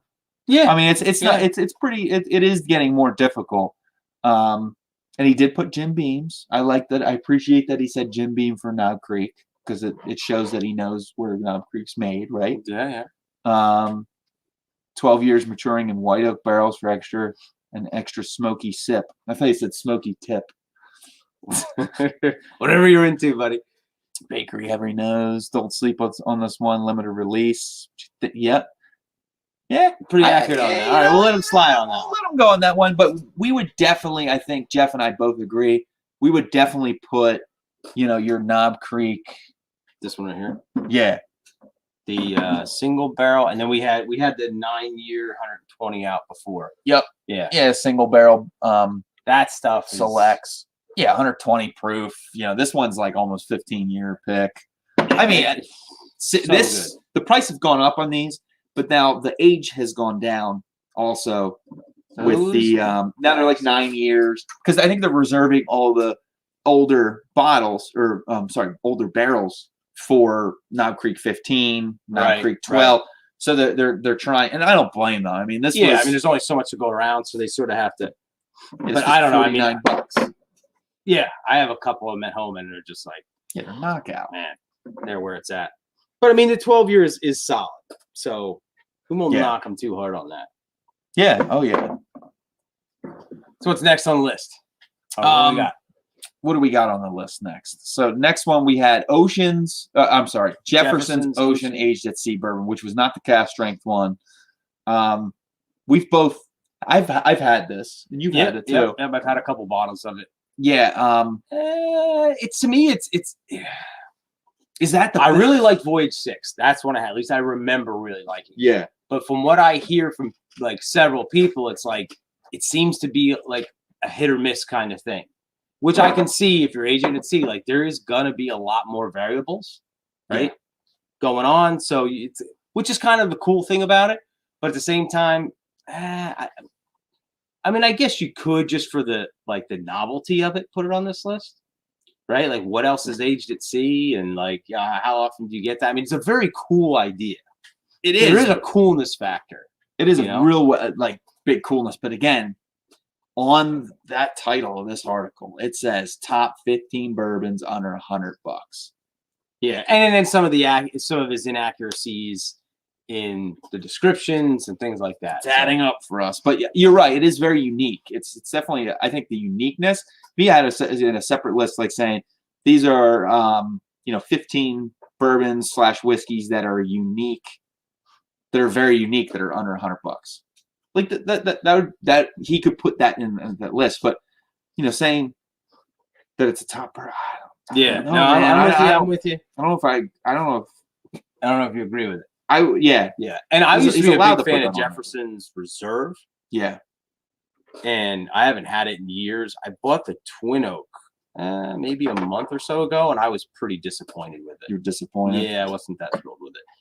I don't know. And there again, maybe it's an expectation I have going in, because kind of like what you're in the mood for, because your palate does change, and what's kind of what you're seeking or what's kind of working for you. That can change. Like sometimes you have like a whiskey that's great, you can get tired of it, or your palate changes a little bit and you're just not craving anymore, and then something else fits the bill. So there is some of that, but that's my personal opinion on it. Yeah, I agree 100%. 100%. It's maybe just once, or but yeah, Tim's saying it's a gimmick. It is very gimmicky. It is very gimmicky. I mean, it's gimmicky. like a cool idea, so it's easy to get sucked into that, because it is. Hey man, and I think, can't you track the voyage, like track its trip or something? Probably can. I think you can track me going to the bathroom. Yeah, but it's like you could see like what route it went on, which is kind of cool. That is kind of cool. So, get the app, and it does sell. You're absolutely right. It is a good seller. It's great marketing. I mean, of course, sells. Marketing is huge. We're marketed to all the time, whether we like it or know it or not. Yeah. You got to just put the tip in once. Yep, just once. Just test it out. Test out the ride. I didn't bring the anything Jefferson's, but that is. I mean, I don't know. We'll leave it on. But should we leave it on there? Or you should tell him he's an idiot. I wouldn't put it on the. I wouldn't put it on the list. I had it not that long ago. I was like, he's not getting a pass on this one, dude. He's not getting a pass. On this one. We're gonna blow his ass up on this. Yep. we need to get his Twitter account. Tear him a new one. So what's coming up? The Suez Canal batch. Yeah. It was stuck there for a while, right? You had to refresh all the time. So the next one that he has on this list, which I find extremely surprising, but I've never had actually this. is Garrison Brothers. Small batch. I've never seen it around us, so Give some information about it. it must be junk. We've never seen it. Said it's readily available. I've never seen Where's this dude from? I don't know. Is he Doesn't like is say. this like a New York? I have no idea. You know, I have no idea. I know with Texas bourbon, it is very, since it's hot out there, it's a lot of oak just contacts. So yeah. you're gonna get it. You're gonna get that sumbitch arc quick. Yeah, I mean, I don't. So I know Garrison Brothers definitely has other expressions, and I don't know if anyone. Have in you the seen chat, it anywhere? I've seen it in Jersey once. I've never seen it. I don't know if Yeah. Oh man. So the store picks are $150. Ouch. Of Garrison. Ooh. Yeah. So that gets a That little puts pricey. that right out of the article. Yeah. Yeah. That's right out. Have you had any Garrisons that was, have you stuck a tip in it anywhere? I mean, like, Stuck your tip in there, buddy? yeah, I've never seen it. Yeah. I don't. I'm kind of curious about it now, though. Yeah. Very, very curious. I don't know. I just don't know. Yeah, I don't know anything about that, so Yeah. I don't know if we should let him slide or saying he's full of shit because he said it was readily available. It's not readily available. Yeah, and we've had that discussion too, just distribution, how like you can get certain things some states and the state next door you can't. It doesn't go there. It doesn't make any sense. But I'm sure if you could like get down to why some states get other stuff and they don't, like I'm sure if you peel back some layers you could see, but yeah. Yeah. No, I tried 12-year was not that. It was not worth it. That's expensive, man. Wow, See, yeah. I've heard Garrison Brothers real expensive, and it's just not worth it. Yeah. So there's other like Iron Root is out there, Texas stuff. stuff. We were at Preservation Distillery down in Kentucky. I mean, their stuff was so expensive. I mean, it was a very cool place. Old Saint Nick, and they had some good stuff, but dude, it was what in the F? Man, I don't think there was anything there that was under $100. No, it was all like 12-year, 90 proof or something for the Old Saint Nick. Is it like 90 proof? It was. I don't remember what it was. Like, we were just like, no. yo, man, I'm not. It was like early on in the trip, so you don't want to spend all your money right away. And it was like, man, I don't know. Like this, it's good, but it ain't that good, Yeah. Cheers to you too, man, or woman. Because I actually don't know Whiskey Corner. Yeah, we don't know. Yeah, man or we woman. don't know Whiskey Corner. But thank you very much. And yeah, Whiskey Corner. If you're still here, just put your name in the. If you feel comfortable, yeah, put your name in the chat. Just first name, just so we know you. But thanks for hanging out with us. We really appreciate it. Yeah. So yeah, Garrison Brothers. There's I'm sure other Texas. I'm sure. whiskeys I out would there. imagine they probably have some decent stuff. Like if they have a bunch of different things. Yeah. Some of it's decent. I would imagine. But so our next one on here would be a very popular bourbon. Yeah. Again, that proves his Google search research. Yeah, exactly. Now, I will say, like Eagle Rare, I've recommended Eagle Rare to people who are kind of dabbling in it. It's solid. Yeah. 30 some bucks. As of late though, it hasn't really like a couple times I had it, I just haven't been like that into it. Yeah. But it is very good. I would definitely have it like I recommend it to people. But I don't know if I'd put it on a top 10, a top 15 under 100. But yeah, I don't know if I'd. It's on a list for me somewhere, but I don't know how I would categorize it. What does he have that price? Yeah, 87 plus. $87. Ass. Dude, I think got 87 my ass for Eagle Rare. I ain't paying. I won't pay 87 bucks. No, because you can get that for in the 30s. Even when I bought it at Buffalo Trace, it was like 38, I think. 38 bucks, 36 bucks, something like that. It was in the 30s. What? And I thought, oh man, because we haven't seen it around us. So I was like, I'm going to, that was one thing about Buffalo Trace. Their prices at the distillery were basically what we pay here. It wasn't like, when you go to Heaven Hill, you can get the barrel proof Elijah Craig for like 65 bucks or something. It was like 70 something, like 78 bucks or something. It was getting up there. And I was like, those Little bastards. Knowing you're there, you're excited. If you haven't seen it, you're gonna grab it. Where Buffalo Trace was, their sure, buddy, thank you. Their pricing was like what it would be anywhere else, which I thought was pretty cool. Was it's not like they kind of like, well, we got you here, now we have got you, and we have you up against the ropes because we haven't released it in a while. I mean, even the Blantons, that's where I bought it because I haven't been able to find it. The Buffalo Trace products around us. I mean, just for regular Buffalo Trace, yeah, they have to announce when it's in the store. And I walked into the PA store, it was like a couple weeks ago, and because I had texted you about it, and they're like, oh, we got Buffalo Trace. I'm like, yeah, big freaking deal. I don't want that shit. You know what I mean? Like, yeah, go. What are you telling me for? But apparently, it's like that big of a deal that, and there again, it's because people can't get it. It's that fear of missing out. Yeah, so they're just in there. They're just tating out. Yeah, they're just grabbing it. And I'm like, like two people that worked there told me they had Buffalo Trace. So I'm like, yeah, okay, I'm good. Thank you. It's like it was $26. Like we're yeah, I don't get that whole thing. I don't understand. That's why. But anyway, I'm going off on a little rant. But Eagle Rare, solid. I don't know if I'd put it on the list. And it sure as hell doesn't cost $80. And if it does, you're getting hosed. You're getting really hosed. And if you are spending $80, there's a lot of better stuff you could buy. Yeah, Bubble Bath, one of the same. One of the same, man. Yeah, I think the Eagle Rare. I love Eagle Rare as a solid, just kind of like just every day. But know it's there, know it exists, know it's solid, know you can count on it if you're in a pinch, right? But not under 100. Dude, just get a Stag Junior. If that's under $100, 100% under $100 if you get it, not secondary, but that's under $100, Stag Junior. So obviously, like this guy's looking on. I think he's looking on just whatever websites that that he can buy. I think the prices I looked on there. Oh Jesus! I think it's like Flaviar. Wasn't that one called like Caskers or something? Yeah, so he's just getting prices off there. And dude, I looked up a bottle that I bought for $50 and they wanted 120. I was like, did I just steal this thing? And then I started looking around. I was like, no, it sells for $50. It's just they sell stuff for a ridiculous amount because it seemed it was like a rye that was hard to find. Yeah.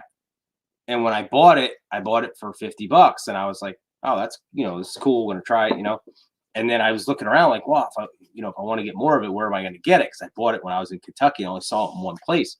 And they had it. And it was like $120. I'm like, well, I'm not spending $120 for it. No. So some of those places are just opportunistic. You know what I mean? They are.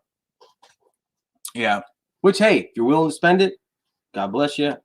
Yeah. But if you want to spend it, that's the Stag Junior lottery. Yeah, I know that's what it's coming down to now. This Knob Creek he just poured is ridiculously good. Yeah, the Knob Creek, the store pick, that's like the almost 15-year. It's like 14 plus. Yeah, you can't. It's hard to kind of beat those for that money, But again, you can't. You're not gonna be able to find those anymore. I don't think they're pulling all those barrels for something else. Yeah, I'll tell you. No worries. Was it apologize? I wouldn't apologize. Yeah, but the Knob Creek he just poured. Oh my God. Yeah, it just goes to me. You got the single barrel. They do everything right, man. And I poured the 12, the Knob Creek 12 batched one, the one they just came out with not that long ago. Actually, this is really opening up. It's like it's a lot sweeter right now. Some of the sweetness opened up. You get some of these white pepper notes, the oaks but that's really good. I'm getting like oh man, more like some like dried fruits on it. You're getting almost like a little cherry, almost a little grapey, kind of like a sweet fruit kind of. Oh, that stuff's so freaking good. It's very complex. So are we down to the end of the list? We're down to the end of the list. So we're down to the very last one, which is Mr. Taterhead. Mr. Taterhead in its glory. I got it right here in my hand. He's got it. One show, buddy. All right. The old Blantons, and I know we touched on this, and we actually poured a little bit. Yeah. We didn't complain. It's not bad. This stuff is really good standalone. Yeah. And I know we've said this before. And if like the only thing you're gonna drink that night, you're gonna pour a little bit, whatever. But if you go from like a Blanton's to something else and then back to Blanton's, like a Knob Creek one, the proof point is just a little off. Is it good? Yeah. Should it be on this list? Probably more from a marketing and availability. Like, dude, if you see it, grab it because it's so hard to get your hands on, which I don't know exactly when that started, because this used to be 4 years ago, whatever, 5 years ago. This used to just be on the shelf all the time. And when I first got into drinking bourbon, it was everywhere, and I would pass it over all the time. I was like, the bottle's cool, and I didn't know anything about it. And then once I found out about it, I bought, believe me, I purchased several bottles of this over the years. Yeah. But anymore, I'm like, it's not worth the chase. I mean, it's not worth, I'm not going to show up at the store 2 hours early, run in, knock an old lady over just to get it, or nor am I going to go in and buy an old lady. Or buy every bottle just because it's so hard to get and everybody thinks it's, the greatest thing in the world. Yeah. I mean, they're selling it for $100 at Buffalo Trace. It was $58. That's from Grizzly or Drizzly. I don't even know if. Thing is, I don't even know if it won't be available. So it's 100. Yeah. No, it's ridiculous the way this is marketed. It really is. It's insane. Yeah, I would. It's good, but it's not so good that you need to, donate a kidney to get it. I just don't understand. I would not have Blanton's on that list. I mean, like I said, I'd go Stag Junior. I'd go, for Christ's sake. I mean, you can have. I mean, this would beat. I mean, I'm not a big fan of this bottle, but the Van Winkle 12-year Lot B, that'll whoop up. I mean, for me, it whooped up on Blanton's. And the thing is, like, you can't. I mean, obviously, you can't. I had to win this freaking lottery, but it's like, and it's good. Would you put it on the list? I mean, I wouldn't. No, I would not put it on the list because it is technically the retail's under $100. So, but it seems like he doesn't follow any effing rules in this article. So we're not going to follow any rules. Yeah, definitely a novelty, 100%, Peter. I mean, that's just like, Jesus, what are we doing? Yeah. Well, that's the thing about all of this, and as you get into it, and you kind of, what are you laughing at? The comment, because I think that's probably Sazerac. Yeah, there's a really good chance that's exactly it. He probably, you know what though? That's a point Neil made is a lot of Buffalo Trace on there, and what's the deal with all Buffalo Trace products just all of a sudden being so hard to get? Yeah, people just went berserk. I think it was a little bit of the Pappy effect, and then the Pappy's been around for how long? Now all of a sudden, and I know we're kind of riding a high spot of bourbon right now, but it's been around for how long? I mean, it's nothing new, but people get crazy about that. People are nuts right now. Yeah. They're like, well, we want to go through a couple of honorable mentions. Yes, some things that you could have put on the list that we probably would have been more accepting to.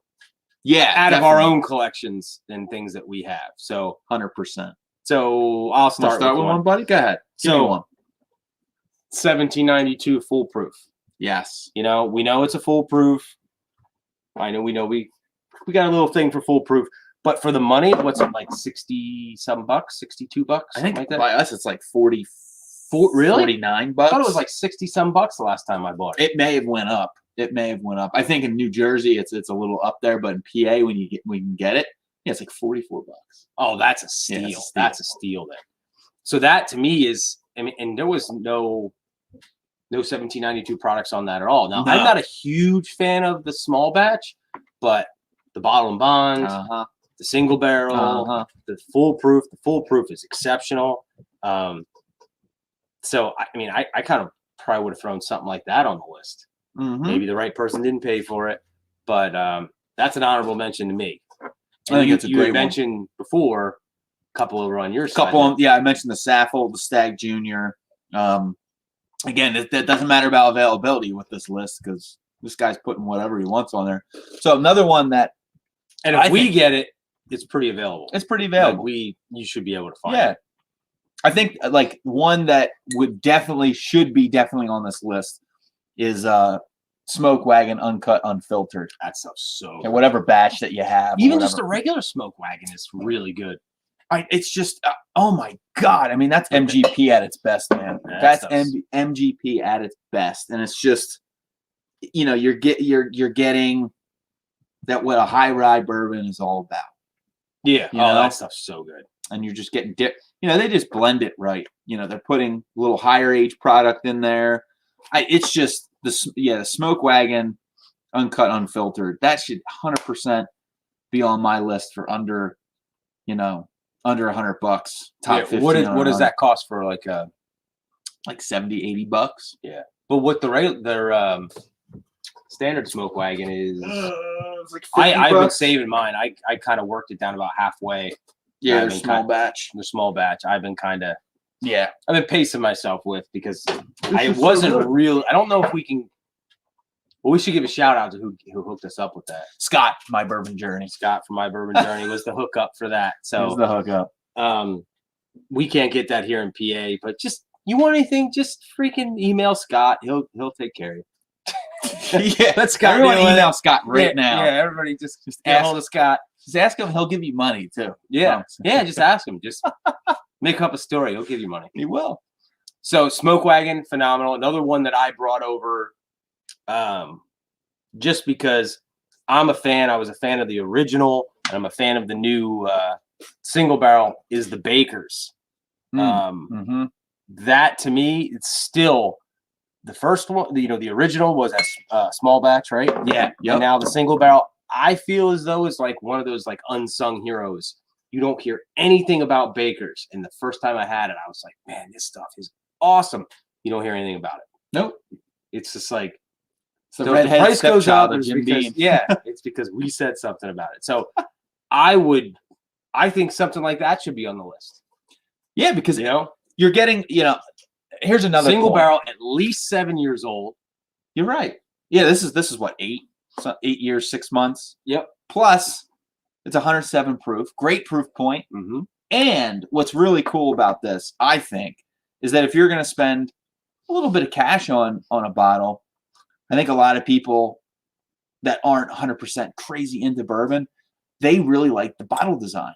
So if you look at a bottle design, you're like, Yeah. that bottle looks good. So I think Baker's, their cork, definitely it's a little Yeah, it's bit kinda meaty. cool. I mean, it's Yeah, it's not just- like, it's plastic. They kind of but classed it up because their old one was like a Pinot Noir bottle. yeah, Yeah, it was just like Which I have one that haven't even cracked. Someday it's gonna be worth something. could be worse than one day. But it So might to be, me, man. that's a solid bourbon that you never hear mentioned, and I think that could have been on the list as like one you should try, or at least a top. yeah. Not saying that would necessarily be on my list, but it would be like one I would really consider putting on there. I would definitely consider putting that on. And even like I said, and even the other one, the original small batch, that to me is an unsung hero as well. It is. It's a workhorse. It's Yeah. just like a workman's and woman's drink, right? So you come home, you sit down. Yeah, You you go, pour "Man, some I wanna-" Bakers, you're gonna feel pretty good about yourself. Yeah, I want a bourbon just to sip on because I've had a long day at work and I want to come home and just chill. Yep. And Baker's small batch was kind of like it just epitomized that. It was just Yeah. like the epitome of it. Trev's back. Trev, where were you? Yeah, He ran to the jeez, man. store. That's what he did. He did. He ran to the store. He's buying all the bourbons on this guy's top 15 under $100 list. Yep. He's He buying went them all snooped up. around and came back to see what he did. Tim Evans agrees with us about Baker's. Yeah. Yeah. To me, man, Baker's is So is Guy. Guy's got one.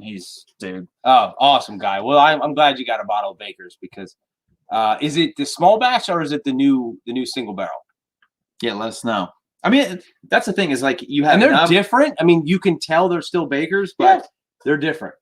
Another one he left off the list. Oh, Dude, Jesus. Yeah. He left Booker's off the list. Yeah. I remember the first time I had Booker's. Dude, it's Yeah. under $100. Yeah, it's up there. The price increase. It's like 90 now. But dude, he left Booker's off the list. Mm. I mean, I'm just like I remember the first time I surprised. had that, I was like, I was early on into the bourbon journey. Damn it, we just plugged Scott. Damn it, Scott. You just plugged him. It was like, dude, this stuff is awesome. Like the intensity of the flavors, and I don't remember which one it was, but then it was like at a family dinner and everything, and then they were like, I don't want it. Well, I don't want it. And I ended up getting to take it home. I cherished it. Free bourbon. Yeah, it was awesome. It really was. And yeah, that's a good point. And we could look behind us too and just see some of the stuff you have plus some of the stuff. Yeah. Here's one that I'll mention. And Neil got me a bottle of this, and I'm so grateful that he did, because actually he gave me a half a bottle of this one time. You're like, just take this home with you. And this is one of my personal faves, yeah. and I nipped it the other night. It's been a while, and I was like, oh, now I remember why I like it. The old Ezra 7. Mm-hmm. Oh, dude, this stuff, 7-year. Yeah, it's delicious. It's barrel strength, of course, but we're a little bit of barrel strength heads. But I'm telling you, and that's how much in the 50s? That's about 58, something like that. It's like 50. It's like Okay. 50 buys, All right. 49, And to me, 99. That should be on a list. And that there again, I never heard of it any other place but Neil. And now it's like it's always in my collection. So the old Ezra is solid. I'm interested to see what that turns into now that MGP owns Luxco. Luxco, yeah. That whole thing. So I'm interested to see when they convert that over, what is it going to be? Because I think they're sourcing that from Heaven Hill now, which they're not going to have to anymore, because now they're going to just pull from MGP. I'm wondering, could it get better? Could it be more like and one that is not, but I just want to mention this. Yeah. And I kind of kicked myself for not buying it. Yeah. Was that double barrel when we were at Luxco. The Lux. Yeah. Oh my God, was that good? Was really good. So I'm really when we did our that. tour and in the new Luxro facility in Bardstown, and we were sitting at the bar because we were all spaced out, social distancing, and I was like, dude, this is what's up. This is what bourbon is to me. And then it was like, I was like, I'm buying this. And what was it, like 12 years or something? It was older too. Yeah. And I was like, dude, I want this. And then when they told us the price, I was like, I'm gonna wait, because it was like $150.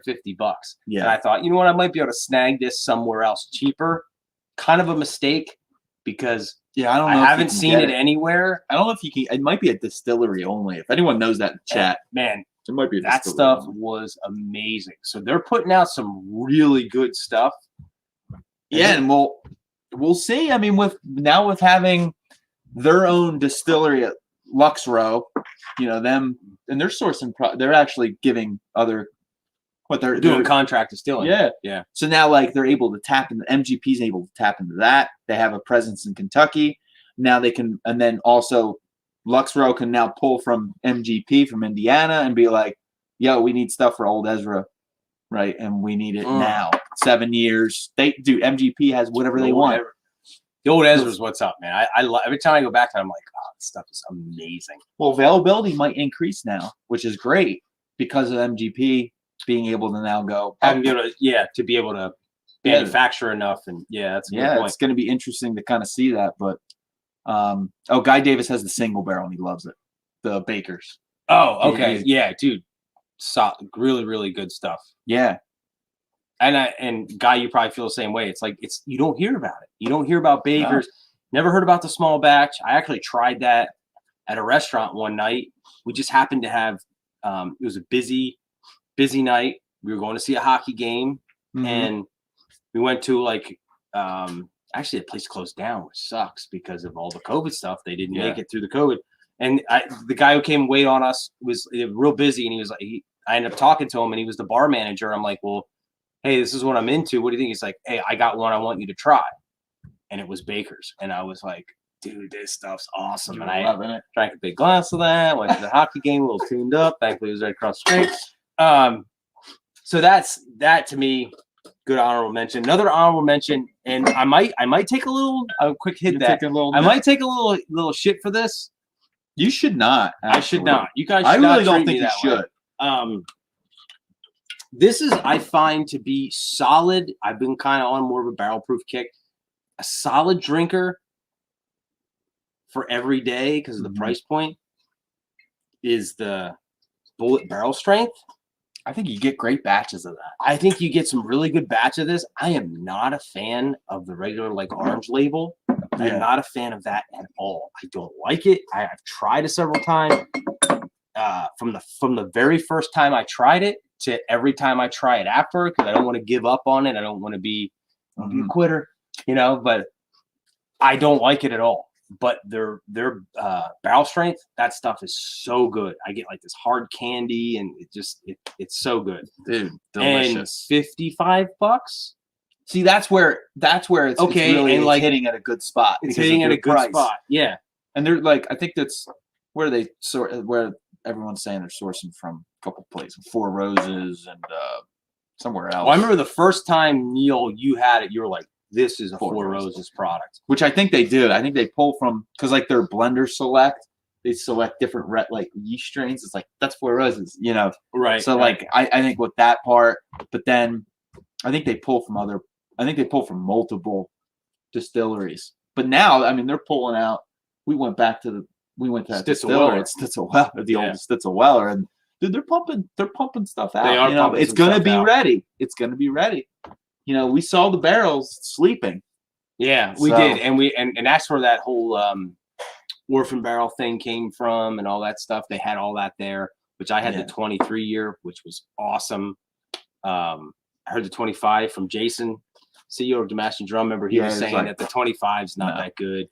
Because I kind of like wanted the 25, and he's like, nah, 23 was better. Plus, it's and then I was kind of pissed that I drank it all, but at the same time, whatever. You can't take it with you, so you might as well. Yeah, just to comment on what Trev's saying here, and I know Bubble Bath and Trev were kind of going back and forth with this. I think with Booker's right now, it's around like 90 retail. I think it's 90. They increased it, and like it is a problem with Booker's because like you don't sometimes like certain batches they're pretty consistent, but like sometimes you get like something that's just like, you know, it's like not very good. Dude, I think the first one I bought was like in the high 60s, which I'd pay for that. You know, high 60s. I'll pay Booker's all day, which you can still get it some places for that. Some of the Costco's in California, God knows. Oh, Costco, dude, they like put out like they put out these insane smoking deals. You know, yeah. Freaking Costco. I know. God, they know how to do it, man. You can't knock them. Can't knock them. Oh, cigar, dude. Totally could see Old Ezra 7 being a cigar bourbon. We have to try that. Compare it with the OGD 114, which is my cigar bourbon. Okay, so I got a little quick story time, if you guys have the time. Me and Neil had some cigars one night after shooting a video, and I think Neil believes, and I trust him because I don't remember, that it was Old Granddad 114. We love had that some, bourbon, by the way. Arturo Fuente short stories. Yes. We had Cameroon and Maduro ones. There's actually a place called Famous Smoke Shop within like, yeah, it's close. Oh, like not even 10 minutes from my house. You can sort of see it from my deck. And they're one of the only ones that's not owned by like Cigar International. Yeah. Because apparently Cigar International owns like they own all the stuff you find online. They own like 7 different stores or something crazy. Yeah. But anyway, dude, they were amazing. Like, and we were just like, oh my God, this is like the most amazing thing. Yeah. And I went out and like the next day and like bought us more, you know, and all these different Hemingway's, you know, line of Arturo Fuentes. Yep. And it was like certain whiskeys, and one that really did not pair well for me was 1792. Just didn't made every cigar taste like leather. But if the Old Ezra I would be into, that's worth a try. That's man. worth a try. That's where it's at, man. I'm definitely gonna give it a shot because I haven't. We have those short stories over there. So I got a couple of short stories at the house. If it's the Old Ezra, man, I want to be excited about that because that whole pairing thing can make or break an evening. You know what I mean? Really like, can. It really can. And I think there are whiskeys out there. I should say, I'm going to say whiskeys because there's, you know, not just bourbons, but they're out there that like is like a really good versatile for any cigar. Because if you go with, you know, like you know, something that's using that Connecticut kind of, you know, lighter wrapper, or if you go darker, I mean, totally can kind of change up what bourbon you're going to pair with it. But I think there's certain ones out there that just pair with anything. It'll kind of be a background piece if you want it, or it'll stand out and kind of bring the cigar with it. So I think you know, OGD 114 for me is just hits that middle spot because it's not crazy. It's not going to overpower anything unless you're smoking something like that's super, super light. I mean, but yeah. I mean, then it might 114 proof might do it, but yeah, we're gonna have to try that with the Old Desert 7 because I've never paired anything with that, so we're gonna have to. Yeah, that's a good piece of advice right there. Yeah. So what do we? I gotta like look like I'm an old man. I'm like, oh, what's the? You gotta get a monocle, dude, where you're just like, dude, this computer's so far away. It's this laptop, such a freaking small screen. I can't. You know. Oh, okay. So Guy was saying, Jeff. Oh my God! Now Baker's I found you. Google search where to buy me. Guy's gonna ended up buying a crap load of bottles. Yeah, he is. Oh no! He's gonna have the trunk of the car filled up with a bunch of Bakers. He agrees with you about the orange label though. 100%. Yeah, I mean that was like big. Like I think the whole bartender kind of thing in the 2000s, like late 2000s, early 2000 teens. When the bartender kind of craze happened, where it was like, you know, bartenders were cool and they were using like bullet rye in a lot of their drinks and bullet, you know. So I know a lot of people that really like the rye. Yeah, and that's the 95.5 MGP rye that they use. Yeah, which I think gives a lot of character. Yeah, and then that's a whole other animal. But for me, the orange label, you know what I think it is? I think it's the name. Yeah. Yeah, like bullet, cool bottle. cool. I mean, that bottle's freaking it's got like an old school flavor of the bottle. I mean, it's marketed very well, but for me, what's in the orange label is terrible. The foolproof,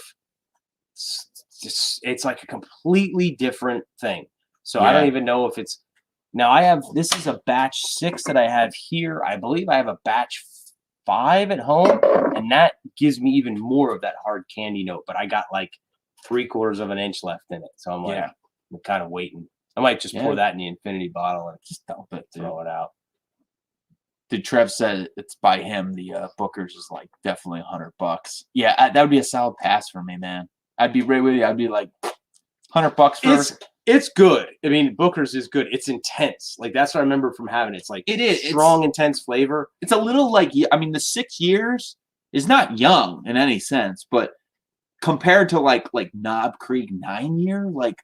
Yeah. There you go. Or even one of these single barrels that we just had that was just like it's just priced incorrectly, I think. Yeah. You know, but it is uncut, unfiltered. But it also comes in a cool box. Yep, you get the how cool much box. are you willing to play for the box? Plus, I mean, they want to keep it. I know that they keep it consistent. They want Bookers to taste a certain way. Yeah. Absolutely. It's definitely distinct. It's not all going to mud together. I mean, it's very different things. Yeah, get your cigars out, everybody. Do it. You know, it's Sunday. Might as well get your cigars out. Have your favorite cigar. Have your favorite bourbon. You know, if it's a pricey bourbon, you've been waiting for a special occasion. It's Sunday. Dude, hung out with us. What more reason you want? Yeah, even if you were like, all right, screw these guys. Go get. That's all right. We understand. Yeah, we understand. I did that to myself. I looked myself in the mirror. I'm like, screw this guy. Screw this guy. I'm going to go hang out alone. I'm like, wait a minute. I am him. I have to hang out myself all the time. Yeah, it's kind of interesting. So I think another one, buddy, I wanted to say this. Another one that I wanted to add to the list that's under $100 because most of my bottles are all under $100 because I just don't. There's a point of no return. There is. Like when I get above 70, I start getting like fidgety. Like I have a hard time. That's why I only have like 2 batches of Bookers right now. Like I just don't go crazy with it, and I get fidgety spending over. Yeah, there is that point where you're like, you really start to think about. Yeah, you start to think about it. You start to kind of go, like, is it really that big of a deal? I mean, yeah, and I can see like around 70, 75 being that point where you're like, for me, I think it's when I start to see the 7, and I'm like, even this like 60 some bucks is like. It's a good chunk of coin for for one bottle, you know, and, Yeah. and if it's really good, okay, it's worth it. You don't just pound it. You're not doing shots with it. You're enjoying it. All right, it can last, and it's part of quality of life. I'm good with that. But yeah, there is that point. It's like around that $70 thing that you start to really is it that good? You know? start second guessing yourself. You know what I mean? Like, yeah. So what do you got here that you would? I think actually I have it on the table. I don't think we mentioned it yet, but or we maybe mentioned it a little bit, but Did I? I think we mentioned everything, but we did mention. I'm gonna re-mention it. Oh, So because it's been a little bit. So we were talking about this before. So Jack Daniel's single barrel proof. Yes, it's not a bourbon technically, but it is. pour yourself a splash of that. It's been a while since you had it. You know what? I got. Oh, I have a. So I just poured myself since we were talking about bakers.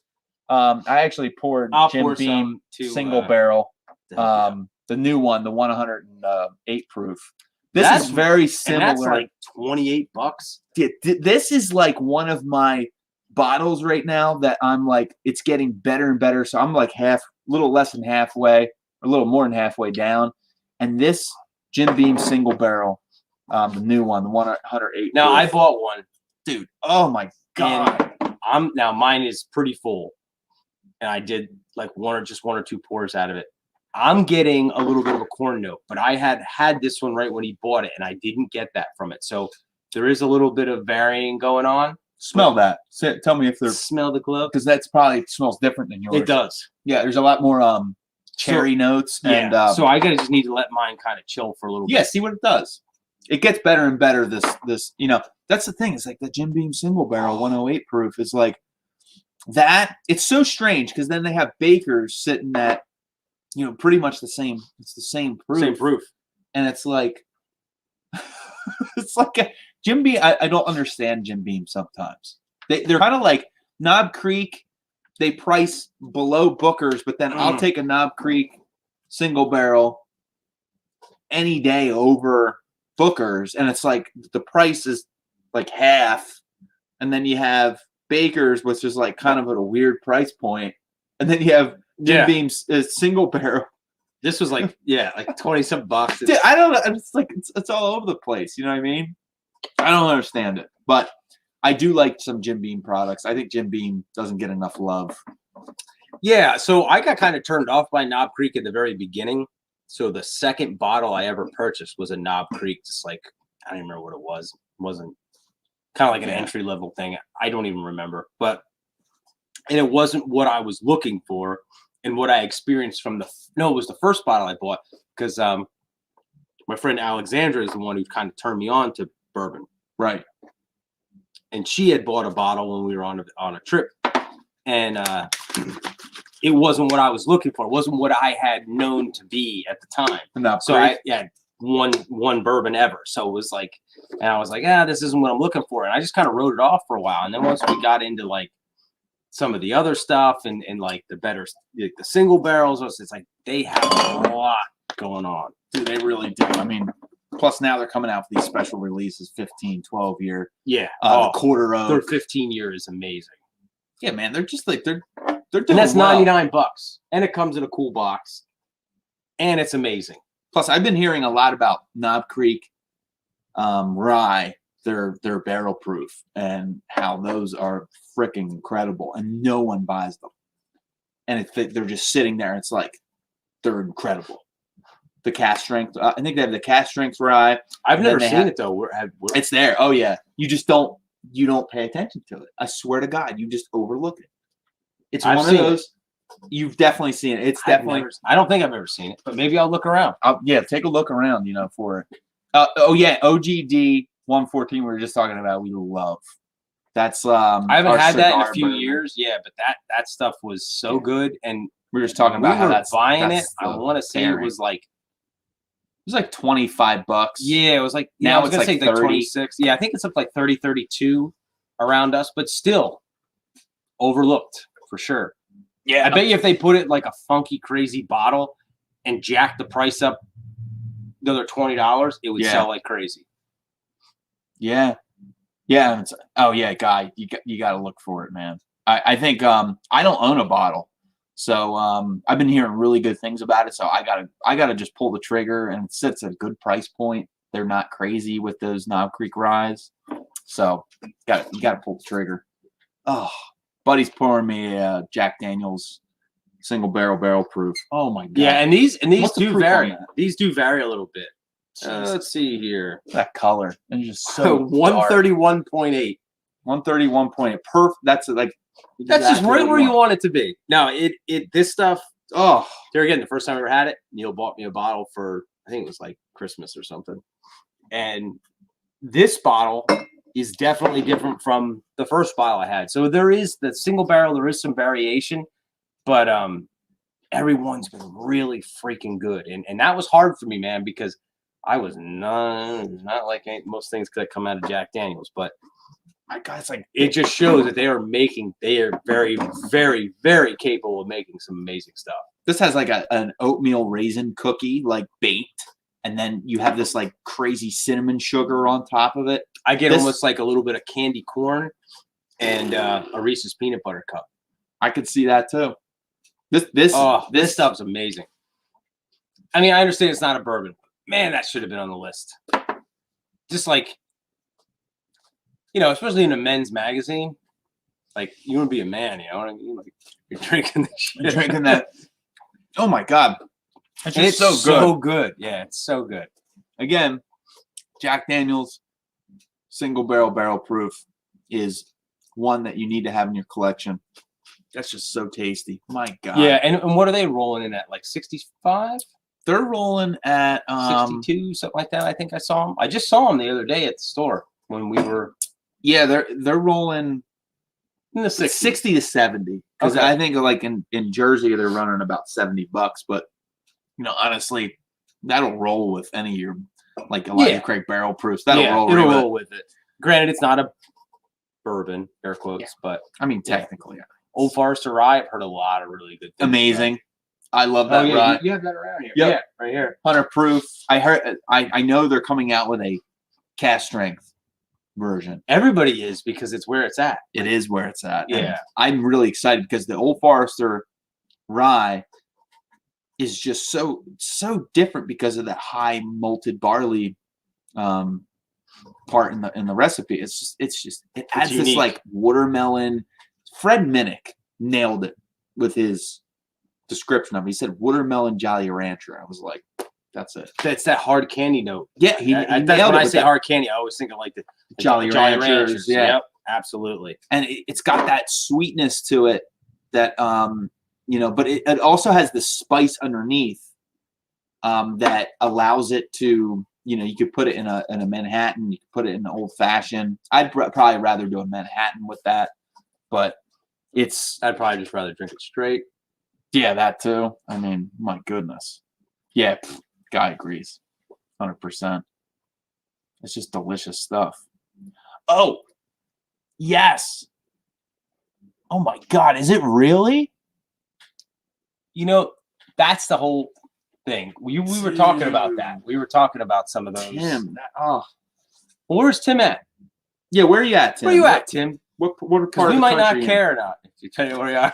Yeah, because like Russell's single barrel rye, the Russell's Reserve rye. When I was in Kentucky the last time, It's like a gray label, grayish. and Neil label. was like, I was like, what do you want? What do you want me to keep my eye out for? And that was one of them. I looked everywhere I went. Oh, that was the Jack Daniels and the single barrel proof rye. Yeah, but you That told was- me, didn't you tell Did me I both? tell you that one? I maybe. I think you're right. But I looked for any single barrel rye. Couldn't find anything. Yeah, the Jack Daniels single barrel proof rye is like it's just not they're just not they didn't put enough out in the market that it's just Sad to even show up. But I think it will because it was very successful. So they'll do it again. They'll do it again. But with the Russell's Reserve, did we have that at Wild Turkey's tasting? Did they give us the single barrel rye, Russell's Reserve one? Man. They may have. They may have. I mean, if it's anything like the rare breed rye, The rare breed rye is very good. which is that's non-chill filtered, buddy. Neil likes him some non-chill filter. Yes. If anybody hasn't noticed. Tim is from Chicago. Okay. Tim is from Chicago. Nice. Oh, Benny's. Oh, so Benny's. Do you know anything about Benny's, buddy? No, I don't know anything about that. Famous store out in Chicago. They get like with bourbon, they get all kinds of store picks and all kinds of stuff. They're Never really heard good. of it. Just shows them out of the loop. Right around in Chicago, we got to go to Benny's. I don't know. They might have, Tim. They have multiple locations out there. I don't know if it's just one. I know it's. I mean, they got some stuff. They got some selections, buddy. That's what it takes nowadays, especially with like the high demand of all the bourbons. It takes like having a place who's into it. That's one thing. We're lucky we have a store and the guy is into bourbon. Our Jersey store he's into bourbon and he does picks and he's down there all the time and he does his own releases and his own brand. Actually, has his own Barrel Bandit line, and so we're very kind of blessed to have that guy. Yeah.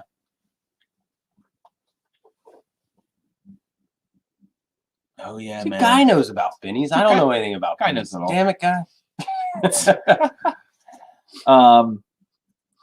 Little Malort. Yeah, little Malort. Yeah, but Benny's. I'm telling you, Benny's got all kinds of stuff. That's what I've do heard, stuff man. online, or is it? I don't know. Gotta go there. I don't know what Illinois. Yeah, what their rules What their are. whole rules are. But they can't be like PA because PA is the worst. I think literally PA is the most restrictive.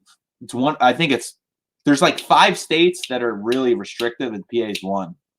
So, but the thing is, like, we were talking about this in one of our videos before. It was like the pros and cons of privatization versus like state run. Because there's good stuff about state run. The one good thing would be that they do keep whatever they do offer to you, they keep the price low. So they're not going to jack the price. That is one good thing. That is one good thing. Now the bad thing is about like, you know, certain stuff like, you just won't get. You like, won't get it and then they can it's not control like, where they sell it. It should no, it just won't come in and you won't get it. There was like the one Larceny barrel proof release. We just didn't get it. Or it like they like randomly just was like, oh, let's just real quick, it's in the warehouse, let's just drop it. It's like they do some weird stuff, and I just did that with Stag. They had like Stag batch 12 like 2 years later. It was just a year later, and they were just like had it. And I snagged the bottle because I was walking my dog. It was like 4 o'clock in the morning. I was walking my dog, and I popped on the website real quick. It's like, let's see, because that's what you do at 4 in the morning. And it was like Stag Junior available online now. I'm like, it had like he was like, I'll take it. Add to cart. Add to cart. Sure, I'll buy one. And they're offering it like $50. So, you know, that's a buy it, right? But I didn't know what batch it was because they don't tell you on the website. So when I got in, I saw it was batch 12. I'm like, yeah, that's right, batch 12, because it was a little higher proof. But that's how PA works and everything. So it's kind of weird. It's weird, and I don't. So I went to one of our PA stores a few weeks back. And I actually was talking to one of the guys that works there. Nice young kid. I forget his name. But he was telling me that because they have like a special bourbon section. And he was Bourbon Gallery. Bourbon Gallery. It's the same goddamn thing. Yeah, certain stores have Bourbon Gallery where they get the store picks. It's such a bunch of BS. Yeah. It's the same aisle as in every other store. You know what I mean? So now we do have like premium selection stores and not so premium stores, I guess, like just regular stores. So there is a little variation between those stores with the wine and what they get. But he was saying there was like a local club. Yeah. And they wait there in the morning, and when stuff comes in, they just come in and just grab it. Basically buy everything out within hours, literally hours. Probably minutes. Because if they're there, and it's like, and his point was like, dude, like that's cool that you're into it, but you're just kind of dicking over everybody else that wants to come in after work and buy a bottle of Blanton's or buy a bottle of whatever. And he's like, I know you're not drinking all this stuff. Yeah, it's a lot of resale. The thing is too is like that's where they have to do bottle limits, and they do, and they start having to do bottle limits on Buffalo Trace. It was like it was the same store when I walked in. They were like 2 people told me there's Buffalo Trace here. I'm like, okay, great. Yeah. Like I don't care. Like I wasn't obviously a dick about it, but of course, We're just a dick about it here. Yeah, we're just dick about it here because we're in our safe little space. You know? Yeah, yeah. No, but I was like, okay, great, thank you. But I'm like, why is this stuff allocated? Well, why are you telling, Yeah. and it's because of that. Anything 'Cause that's those at dicks. all, and I don't blame people for taking advantage of the market, but I sort Yeah. of do. It's like, I don't know. It's just like, I'm okay with capitalism. It's just like when you're just like You're being taking a advantage dick. of Yeah, it. you're just being a dick, Yeah. You're taking advantage of the Yeah. free market because you're going. Yeah, and I'm fine gonna- with free market, and I think that's a great thing, and blah blah blah. And not to get into politics, but it's like I think there's a lot of good benefit. But when like somebody runs in and just wipes out a store in the morning and just to screw everybody else, it's kind of like, well, that's gets into ethics. You know what I mean? Like ethics is. You're right. That's where yeah, it and it's just like you're not drinking all those, dude. No. They don't say. That's like I get it. It's like And one every of your month you're favorites. coming in and buying every freaking bottle of Blanton's. Yeah, it's like, just wrong, bro. man. Either you have a drinking problem or you're screwing us. No, here. it's screwing us. That's the thing is like if you really like something, of course you're gonna buy more of it. Like Wild Turkey 101.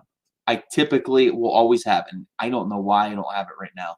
I'm an idiot. I don't have 101 right now, but typically I always have that on my shelf. So like I'll buy maybe a couple bottles, right? Or like if I'm gonna Yeah, but see, okay, to defend you and to defend the 101, it's like I bought it. The last bottle I bought, which Neil came over and checked the laser code, and it was the one with all the 10-year in it, was because my wife was making certain recipes that used bourbon, and I was just like, well, use the early times. It's in the cabinet, use the early. And then Neil like texted me one day, he's like, early times is bought out by someone. Like, God, don't use the early times. got bought out by Sazerac. Yeah, like don't use it anymore because that it's gonna change now. Yeah, they're saying they're keeping the same recipe and everything's the same. But I was like, just don't use it anymore. It's gonna change a little bit in flavor profile. But right? to me, okay, you go out and buy a couple bottles of that, but that's sort of like going out and buying a couple bottles of ketchup. It's like you just need that in the house. Like that's just sort of like the responsible thing to do. I don't take offense to that. It's when everybody's looking for Blanton's for whatever reason, and you dick over a bunch of people just to try to like, it's almost like the fear of missing out. You know what I mean? Or whatever. It's like, oh, well, if everybody wants, I'm going to buy a bunch and then I'm going to sell it on the secondary market or whatever. And it's like, hey, if people are willing to buy it, I don't have a problem with commerce and free market. I just think the reason there's regulations is because people are dicks. Exactly. You know what I mean? Like we wouldn't need regulations if people weren't dicks. And that's exactly what Tim's saying here is that people should call those people out. Call the dicks out. Yeah. And that's what happened here. It was like, you buy 6 Stag Junior store picks, which now they're doing single barrels of Stag Juniors, by the way. Of course, which they're going to be gone. But and now that like call those people out. Like be like, yo, you don't need that. Like so I'm just gonna go to the store in the morning instead of buying something, just be like, you're being a dick. Yeah. And 6 bottles doesn't sound like much, but when you're only getting 8 in or 10 in or like a 12 in that store, that is being a dick. You really need 6 bottles. Like I could see 2 because you want to back up, right? But like I mean I bought 2 of Blanton's. Okay, I'll admit. I was at Buffalo Trace. Yeah, you said we have Blanton's. I was like, you know what? I haven't had it in years. F it. I'm going to buy 2. I bought 1 because I'm going to let 1 per person. My wife bought 1. Okay, and here's the second bottle. I didn't, you know what I mean? I didn't try. And here again, I'm okay. I'm all for capitalism, free market, all that stuff. But like sometimes people just get out of control. You know what I mean? And that's most of the times. Yeah, and that's why we have to have somebody say, no, you can't. And there's times that like you're on both sides of that fence. How did we get talking about this? Got me all fired up. Bubble Bath just unsubscribed because we didn't have 101 on hand. I got it at my house. Yeah, Jeff got it at my house. We don't have it here. You can. I mean, hey, it's okay. That's a legitimate reason to unsubscribe. Is that we didn't have. My wife uses it in like a beef stew and stuff, and it's amazing. Yeah, she's like, oh, I just need a little splash. I keep it. Actually, it's in the kitchen. It does everything right. What is Guy saying here? Indoor electric grills, 177. Oh my God. That's stupid, man. That is stupid. That's what happens. Yeah, and you know what? And here again, like I do believe in the free market, and like, listen, consumers do have the power, and it's like, listen, you want to boycott something? Hey, I'm like, all right, fine, F you. I'm not going to buy a certain whatever, and that shows you. I do believe we have that power, but I do believe sometimes there is that element of like greed with people, and that causes an issue. You know what I mean? And that's the whole balance of balancing free market and having a governing body. Yep. You know, and it's annoying because, you know, people are just dicks. They're dicks. Yeah.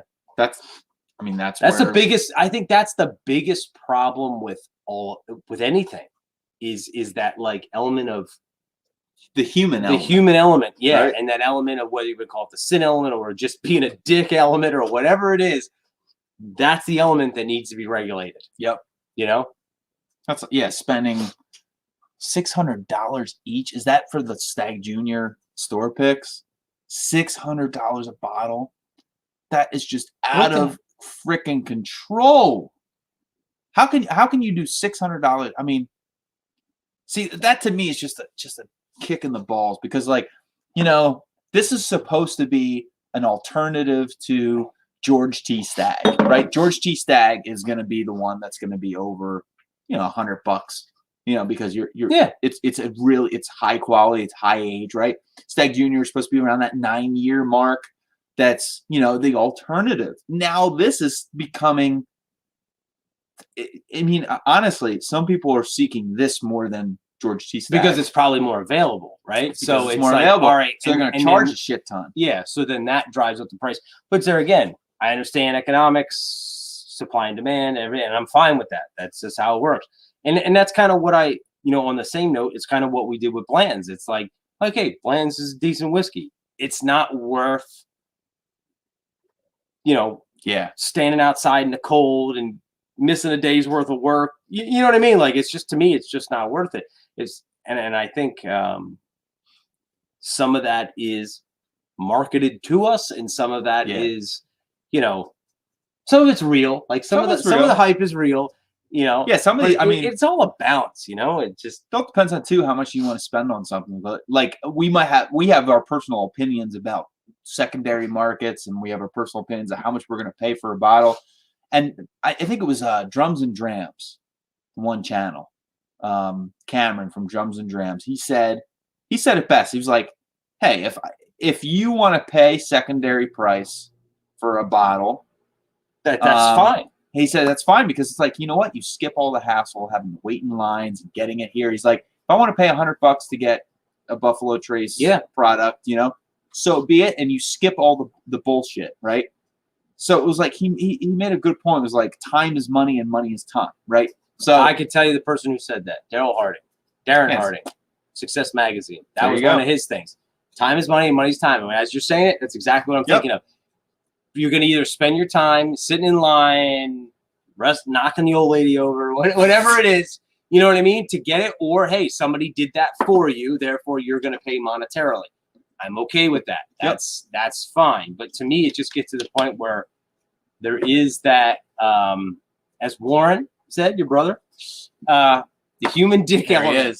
And we're going to coin that phrase. Thank you, Warren. The human dick element? Yeah. That's and there is that point where people take advantage, and that's where other people need to check that. So I think we've just solved a lot of worldly problems in the matter of a couple minutes. We did. You got to check people's behavior. Yeah, you do. Bourbon, you have to, especially with bourbon. Yeah, because, you know, you just get people to take advantage of certain things. Yep, you know, certain situations. Yep, certain and situations. You know, when you're taking advantage, that's when that little thing in your head should be like, hey, you know, I need to reel it in. Yeah. But it's a good point. Why you pay for the secondary is because somebody spent the time, and that's compensated for. Right. You know, their time, maybe they missed work. Maybe they took a vacation day or a sick day, didn't tell their wife, or got in trouble with their wife for taking a sick day to go buy bourbon. So you're going to have to pay for that. I haven't done that. No, I haven't done that either. To me, no. I may have done it. When I bought a bottle with. No, I always tell Dana. Dana and I we always tell each other. Yeah. That's my wife. We always tell each other, if I buy a bottle, I'll be like, yo, I bought a bottle today. And She'll she's be like, mad go to cool your with room. it. No, no. She is. She puts up my shit. She doesn't. I've never like, heard her. She's squawk never about it. complained My about me wife's buying never bourbon. said anything about Yeah, it. Christy never says that. So we're blessed. Yeah, We're and she's never blessed. said anything about it. It's like, yeah, it's fine.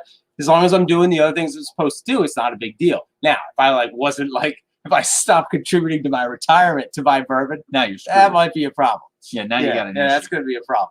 So yeah, Warren, you have a good point there. The human dick element is a big factor. It is a factor, in life, and I'm fine with coining that phrase, Warren. Thank you. No lines. Just It's good to see Warren on here, though. I know he's coming on a lot. He's been on the last live. Yeah, he was before on this, last right? live too. Yeah, good times, good guy. Yes. Good for nothing, but a good guy.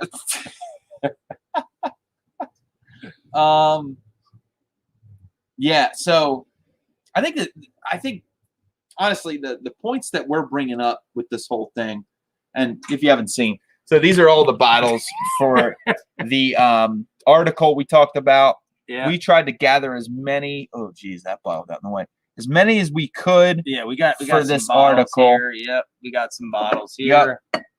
So this is all just stuff we pulled from our own collections. That was for the article. We had most of them. A couple aren't really available. Yeah, Breckenridge. We didn't have. The Garrison Brothers. Yeah, because I have not seen that here in PA.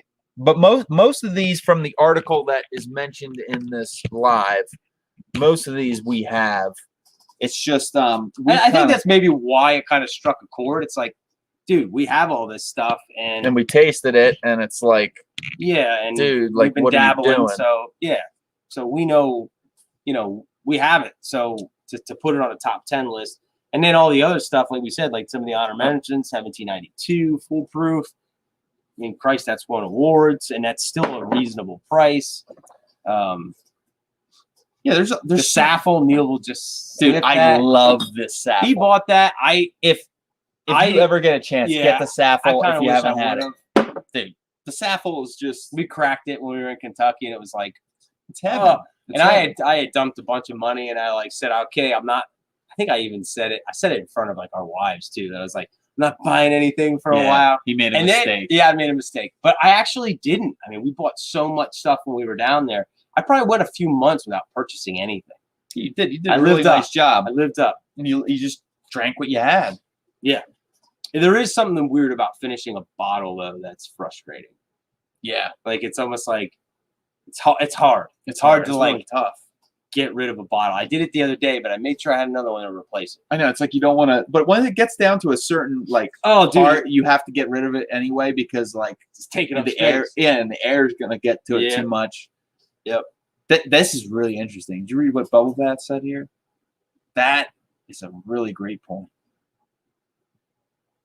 Yeah, because they don't drink it. They just trade it. It's like a card, right? It's like baseball cards. No, that makes total sense. Right? And yeah, I have a buddy who I know would probably do that. Yeah. And right? You just boom, boom, boom, boom. I got this. You got that. I'm gonna trade. Yep. And that definitely happens in bourbon. 100%. Yeah, and even people that just know the value of something and not really into it and can make money doing it. Yeah, that's fine. You know what I mean? Like I don't have a problem with that. Like, no, I mean, some people just have that niche and that ability, and I don't. They can buy and sell shit and make money all the time, and I don't know how they do it, but they do it. They do it, and good for them. But yeah, I can see people just trading stuff, just like you said, like cards. It's they're never going to consume it. It's just a matter of the matter of demand. Mm-hmm. Like, I have this, you want it, all right, trade me something for it. Let's do it. Guy took a sick day without telling his wife. How dare you, Guy? Oh my God. Oh, she might know now. Oh God, we're not telling her. I won't say a single word, Guy. I don't know your wife. Wait. So this is referring to another post? Said took a sick day and didn't tell their wife. Oh. Okay. So oh God. I'm sorry, Guy. Yeah, Guy, we thought we were like I was accusing you, Guy. Guys may have done it a time or two. Maybe. But we're not gonna say. You want a little smoke wagon? I'll take a little splash of that. So we're gonna do a little smoke wagon, uncut, unfiltered. Uncut, unfiltered. Just like our live streams.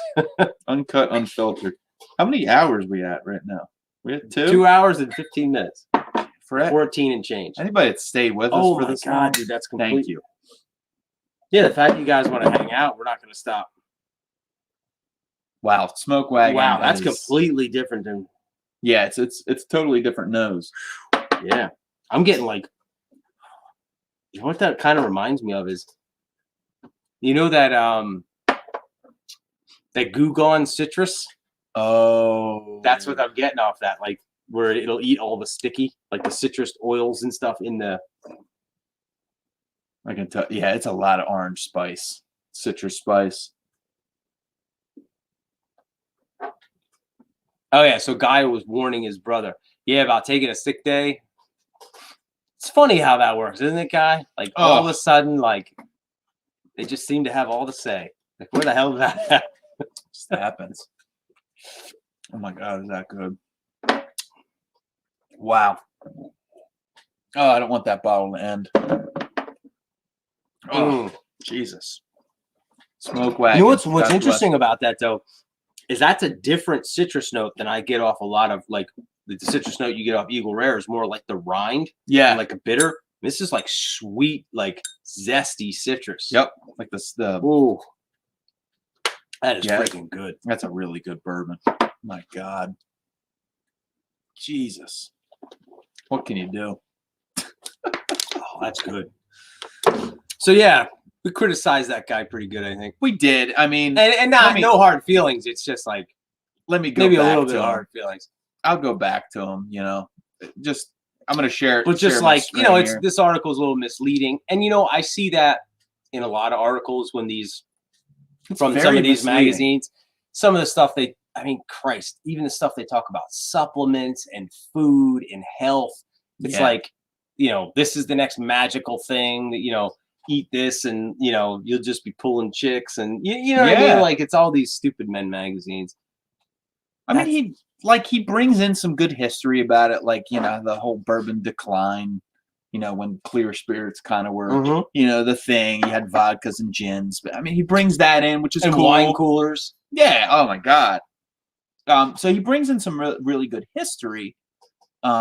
Which you will get on the Bourbon Trail if you go down there. For those who haven't, This is where I have a hard time digesting what he's putting down. He says, on the contrary, he's talking about it can be a lot to digest, like all the different bourbons, which I totally agree with. But he says, on the contrary, with the help of our handy guide, which his guide is not handy. Now he's a freaking know-it-all. Now he's a know-it-all. You'll be well on your way to finding a new favorite. So sit back and have a look to see what we picked for the best bourbons under 100. And he literally starts off with Elijah Craig Small Batch. I bet you It's like you lost $100 bro. or any bottle on this list that he never actually had all these bottles. Probably not. I would beg to say he had, maybe he couple.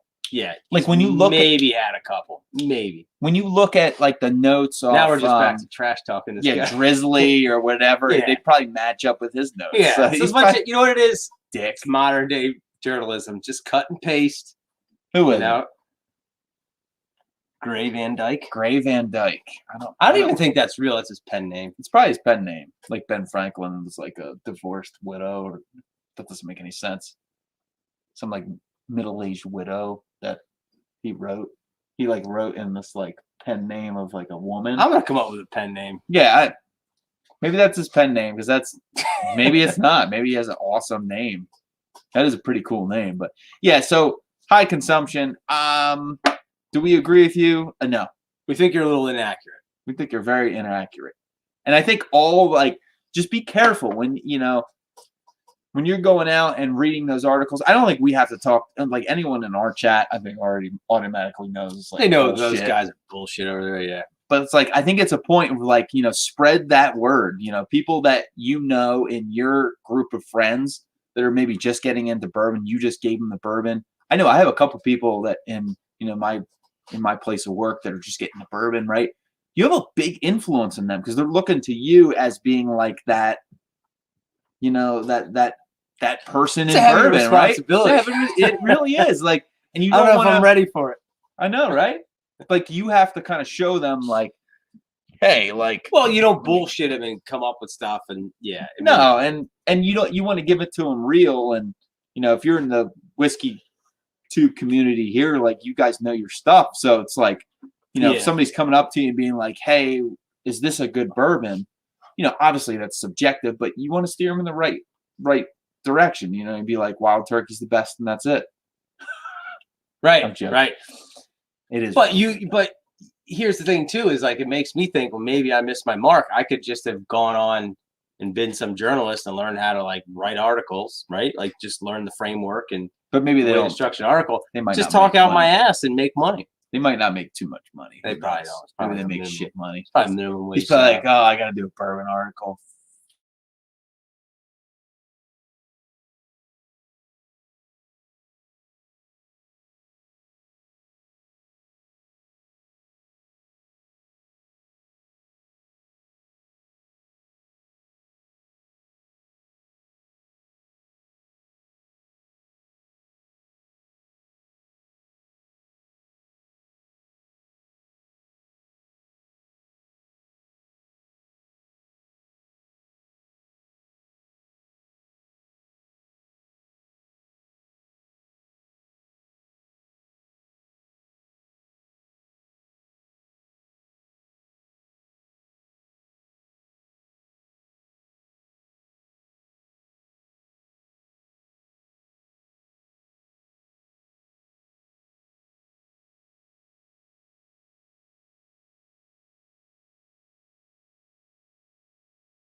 There we are.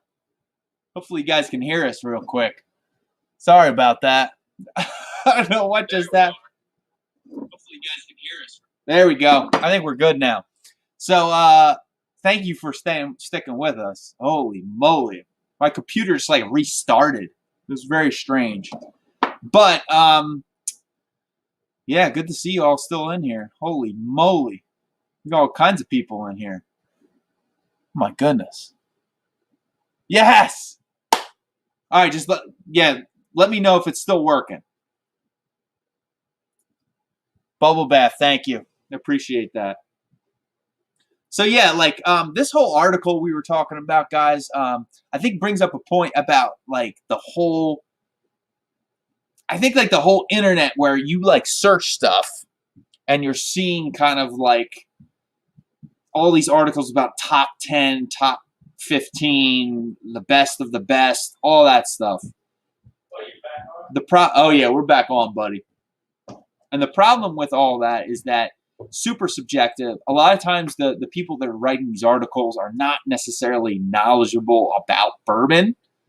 And, you know, I think it's very important for us to steer people that are just getting into bourbon into the right realm, right? So you don't necessarily want to steer them into that realm. It could maybe be a basis, but, you know, the whole under $100 scares me. That's too broad of a spot.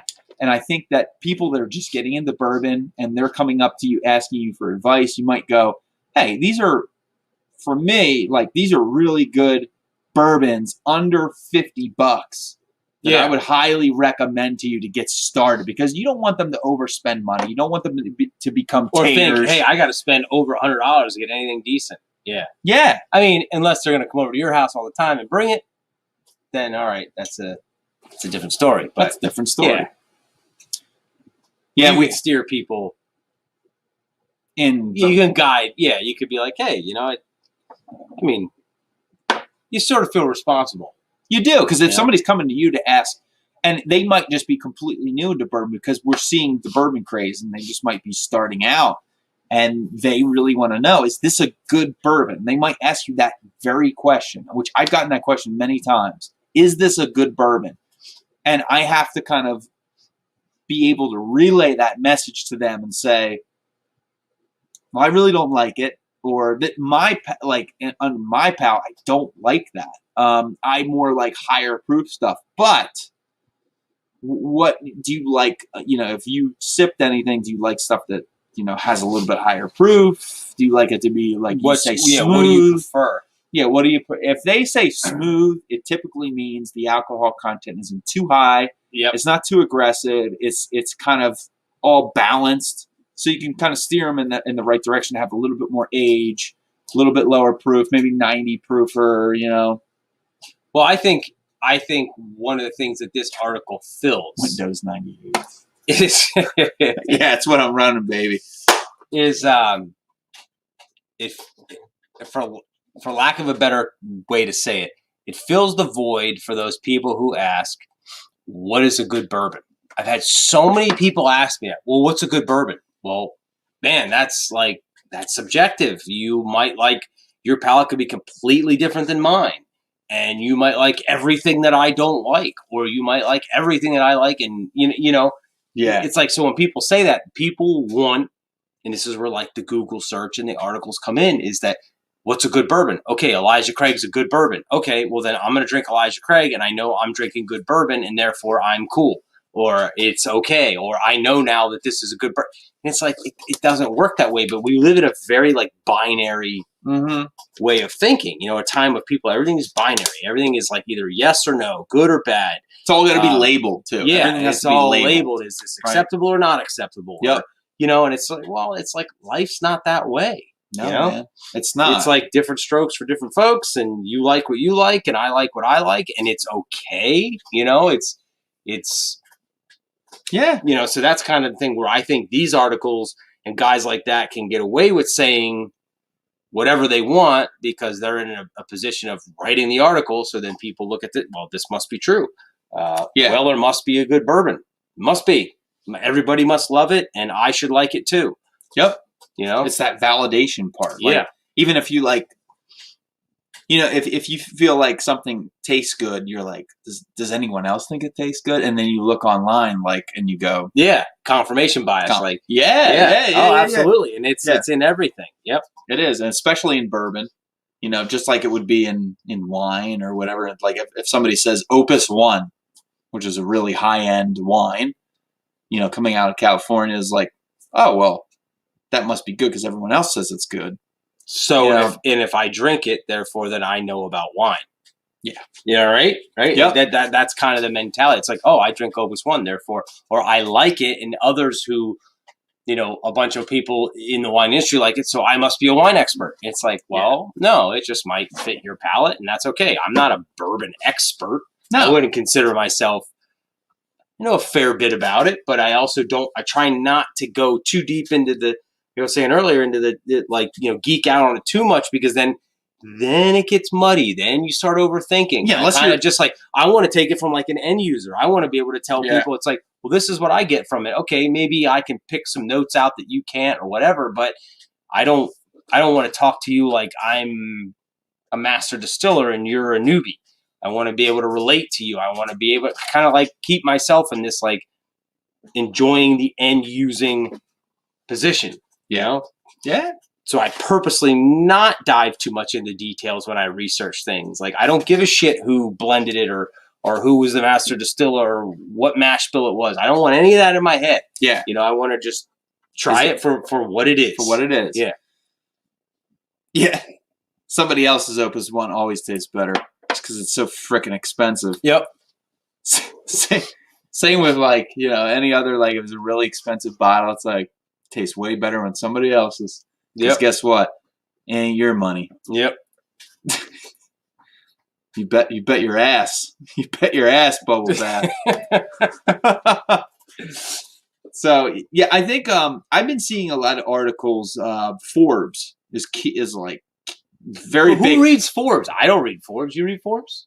I do not, but I know Forbes, obviously, business state of things. Mm-hmm. I know Forbes tends to have more. I've seen some articles in Forbes. It tends to be a little bit more business oriented. Yes, and a little bit more reliable. Like, I think they're putting people on these articles. They're doing their research. They're doing their research a little bit more. So I would say, like, Forbes, out of all those, tends to be a little bit better. Now, I'm not saying perfect, but like Men's Health does stuff on bourbon, HiConsumption. Outdoors, the men's magazines like we were talking about. Yeah, all the men's magazines. But you read some of those stuff about like nutrition and stuff, and you're like, and if you've dabbled in nutrition at all or anything, you know, like supplements or whatever, and it's just like, well, what they say is a very like, can be a very biased view. You know, and like if you listen to them, it's like, well, everything is like good for you. You know what I mean? Like, it's like Men's Health. It's like, oh, do this many reps or do this or do that, and it's just going to make all these gains, and you know, in the gym, and then of course that's going to translate into the bedroom, and like you're just going to be a fucking stud, you know? And it's really what they say. Do they always translate to? And there's a little part of all of us is that are like, yo, bro, if it helps there, fucking doing it, you know. Right. Yeah. It helps get lays. I'm doing it. Yeah, I'm doing it. God, we're so freaking weak. Jesus. Yeah, men are the weaker. When it comes out of that, like, yeah, we tell you what, Jesus. We all have a lot of willpower when it comes out of that. But I mean, it makes sense. It's like, you know, typically like bourbon tends to be like push towards, you know, manly men, you know, but obviously we see that. And it should be. I was just going to say, obviously, like, bourbon in itself is, you know, it shows you that, like, this is a beverage that is not necessarily, it's like, it should be, you know, it's a beverage. It doesn't necessarily, like, I think, like, you know, it's kind of like, it shows that it doesn't matter. Like, you know, this is like it's tasting something, you know? Yeah. I mean, you can overthink it. Yeah. I mean, it's like, you can do whatever you know, but I get why the men magazines do that, you know? Well, get I why think they're, I like, think pushing something bourbon. like It's this. definitely more men are into bourbon. Yeah. So I think you're gonna hit So that. therefore, like, you're hitting that market. Yeah. yeah, Yeah. I mean, there are women who drink bourbon. I know of a couple. yeah. But it's not as like the intensity and the strong flavor does seem to gravitate more towards men, but it doesn't mean that women don't like it. I just think it's a cultural thing where it's like yeah. bourbon has been reserved for men for some reason, or Scotch or whatever. But I just think honestly, I think that's a preference thing. It could because be. it's available to every woman who out there wants to try it. And a lot of times they're like, it's too strong or it's too this. I think it was a cultural thing before, and now it's open. Now it's like you can do whatever you can. Because like Dane. Oh my God, my wife, she loves bourbon. My God, she really likes her feeding her bourbon or whatever.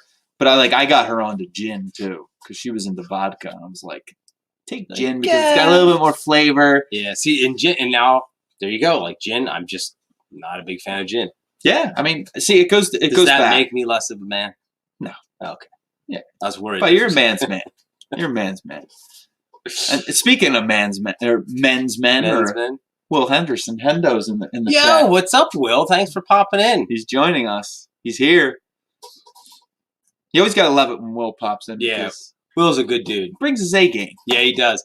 Will's a man's man, and he brings his A game all the time. He does. He's a stud, that guy. Yep. He could write some articles for Men's Health and these high consumption magazines and tell guys how to pick up chicks and stuff. He's that kind of guy. It's a good dude. Oh my God, yeah. This is interesting, talking about Forbes, bubble bath. Yeah, high consumption revenue stream is selling space on site to whoever will pay and affiliate links. Good point, man. He's getting into it. Yeah, okay, so like that's opening a can of worms right there. Yeah, man. That's interesting.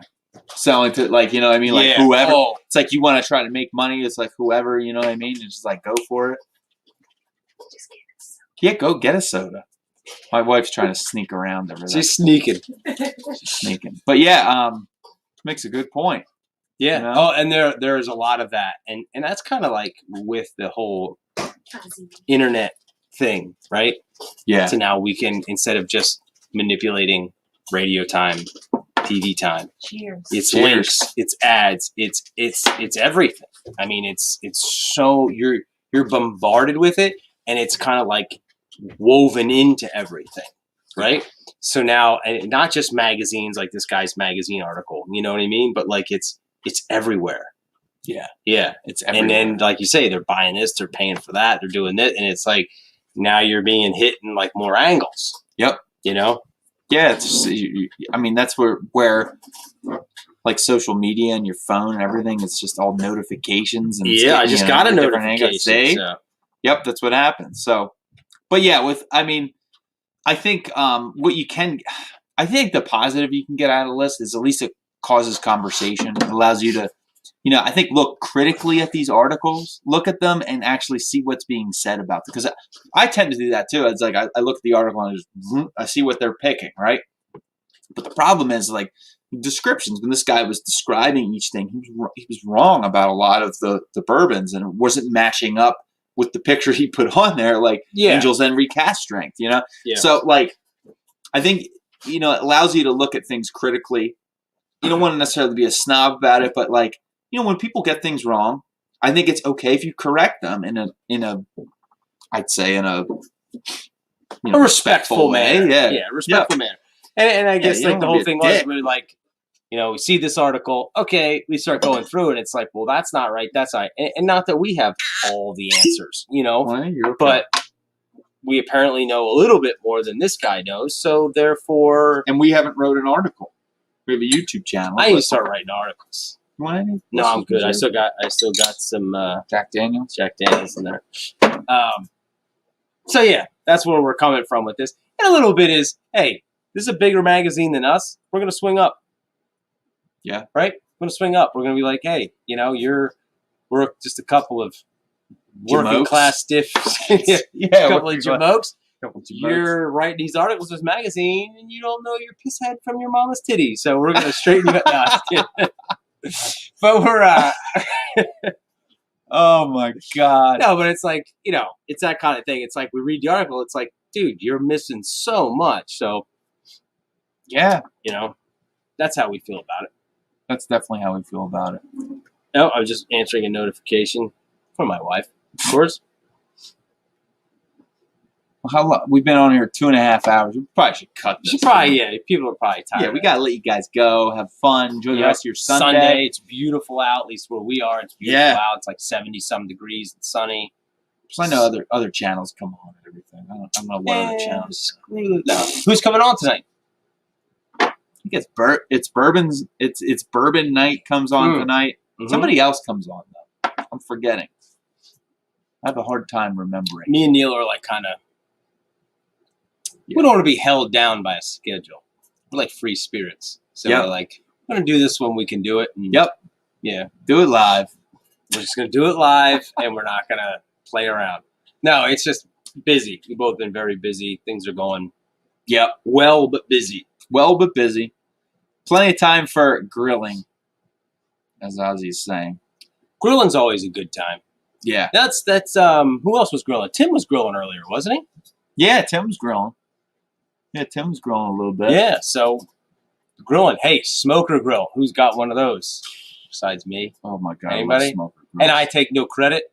I give all the credit to my wife. She's the one who she hooked you up. Yeah, she was like, "Oh, we need, I want to start smoking and doing this and not smoking, but like smoking on the grill."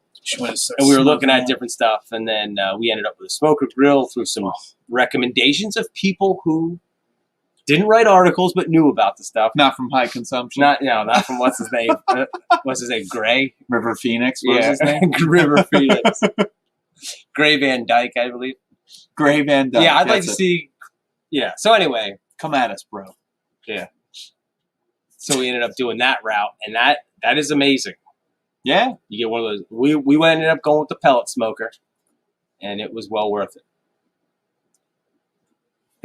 Thank you, Tim. We look forward to more as well. Yeah, Tim, thanks for hanging with us. Tim's got a Weber gas in the city. Can't beat that. Yeah, so solid. We had looked at like the grill where you put, build the charcoal, and then you put the like the oak and stuff in the bucket kind of thing, and then it smokes. And then the pellet was so much easier, dude. Within 10 minutes, literally 10 minutes, the grill's up, running, and it's smoking. And I said to my wife, I was like, listen, if we got to build a charcoal fire, then do this and that, it's an hour setup. We're not going to use it. Yep. We're both super busy. She works a lot. I work a lot. So it's like, we're going to be like, oh, let's smoke these burgers. And it's like, well, it's an hour project. Okay. Just cook them on the grill. Yeah. So we knew we weren't going to use that. So we ended up going with a Z Grills pellet smoker, which is kind of like, it's just like a Traeger. It's almost exactly the same as a Traeger. And it's been amazing. So, and what's cool is you don't get like direct flame. So you don't like burn your meat, even if you're just using it as a grill. You can crank it up and do like wood-fired pizzas kind of thing on the grill. So definitely do that. That's Ozzy's got charcoal, and then Will's got similar the to you. He's got the Pit Boss. Yeah, the pellet. Dude, telling you, like Will knows what's up. Those things you can crank them up and be like smoking in no time, and then just crank it up to a grill setting. Yeah, dude. Oh my God. Oh, now I'm hungry. I know. I'm hungry. We got to get this show on the road. Well, we want to thank everybody for hanging out with us and listening to. We kind of had a little fun with the article. Yeah. And just kind of, because that seems like be what we do is just or what people do nowadays is like take something somebody else did and shit all over. No, but we just wanted to just have some fun with it and be like, man, there's so many other good bourbons for that, and just kind of have some fun with it. So, you know what? Respect for writing the article. Yep. Not a lot of respect for the disinformation, but we have fun with it, and we don't mean any hard feelings. So no, I mean, we don't know the guy. He could be a really nice guy. This is a safe space. It's a safe space. It's a safe space. So you can say what you want. It's our channel, so we'll say what we want.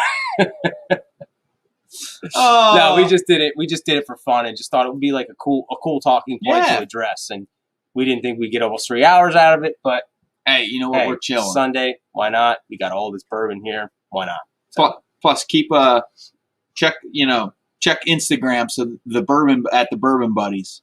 That's kind of where we're able to post because we're not at that 1,000 subscribers yet. Yeah. On YouTube, so we can't post. So on pop YouTube. onto the gram. Make sure Yeah. you follow us there. Yeah, if you didn't know, if this came on like a YouTube notification for you, yeah.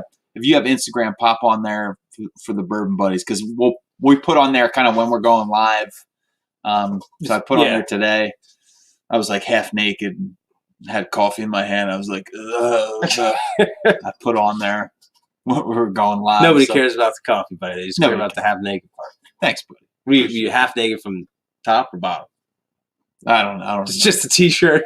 Yeah, I don't remember. He was pants naked. Swang out. So anyway, from the Bourbon Buddies, we thank you guys for hanging out with us and just having fun with this whole thing. Yes. And yeah, let us know what you think. You can throw some comments in afterwards if you watch us afterwards. Yeah. What you think maybe should have been on that list. Yeah. You know, God knows. we kind of just mentioned some things. It's tough to pick a top. It really is. I mean, you always have those few that you cherish, but there's always new stuff coming out. Your palate always changes. Everything changes, and like your mood changes. Whatever, you know. Yep. What you're pairing it with might change. Like to me, certain ones work amazing with like chocolate ice cream. Oh yeah. You know, that's like living right there. Start with that. So anyway, we're thankful you guys tuned in and hung out with us from the Bourbon Buddies. Cheers, man. Cheers, everyone. See ya. That was a weak one. There it was.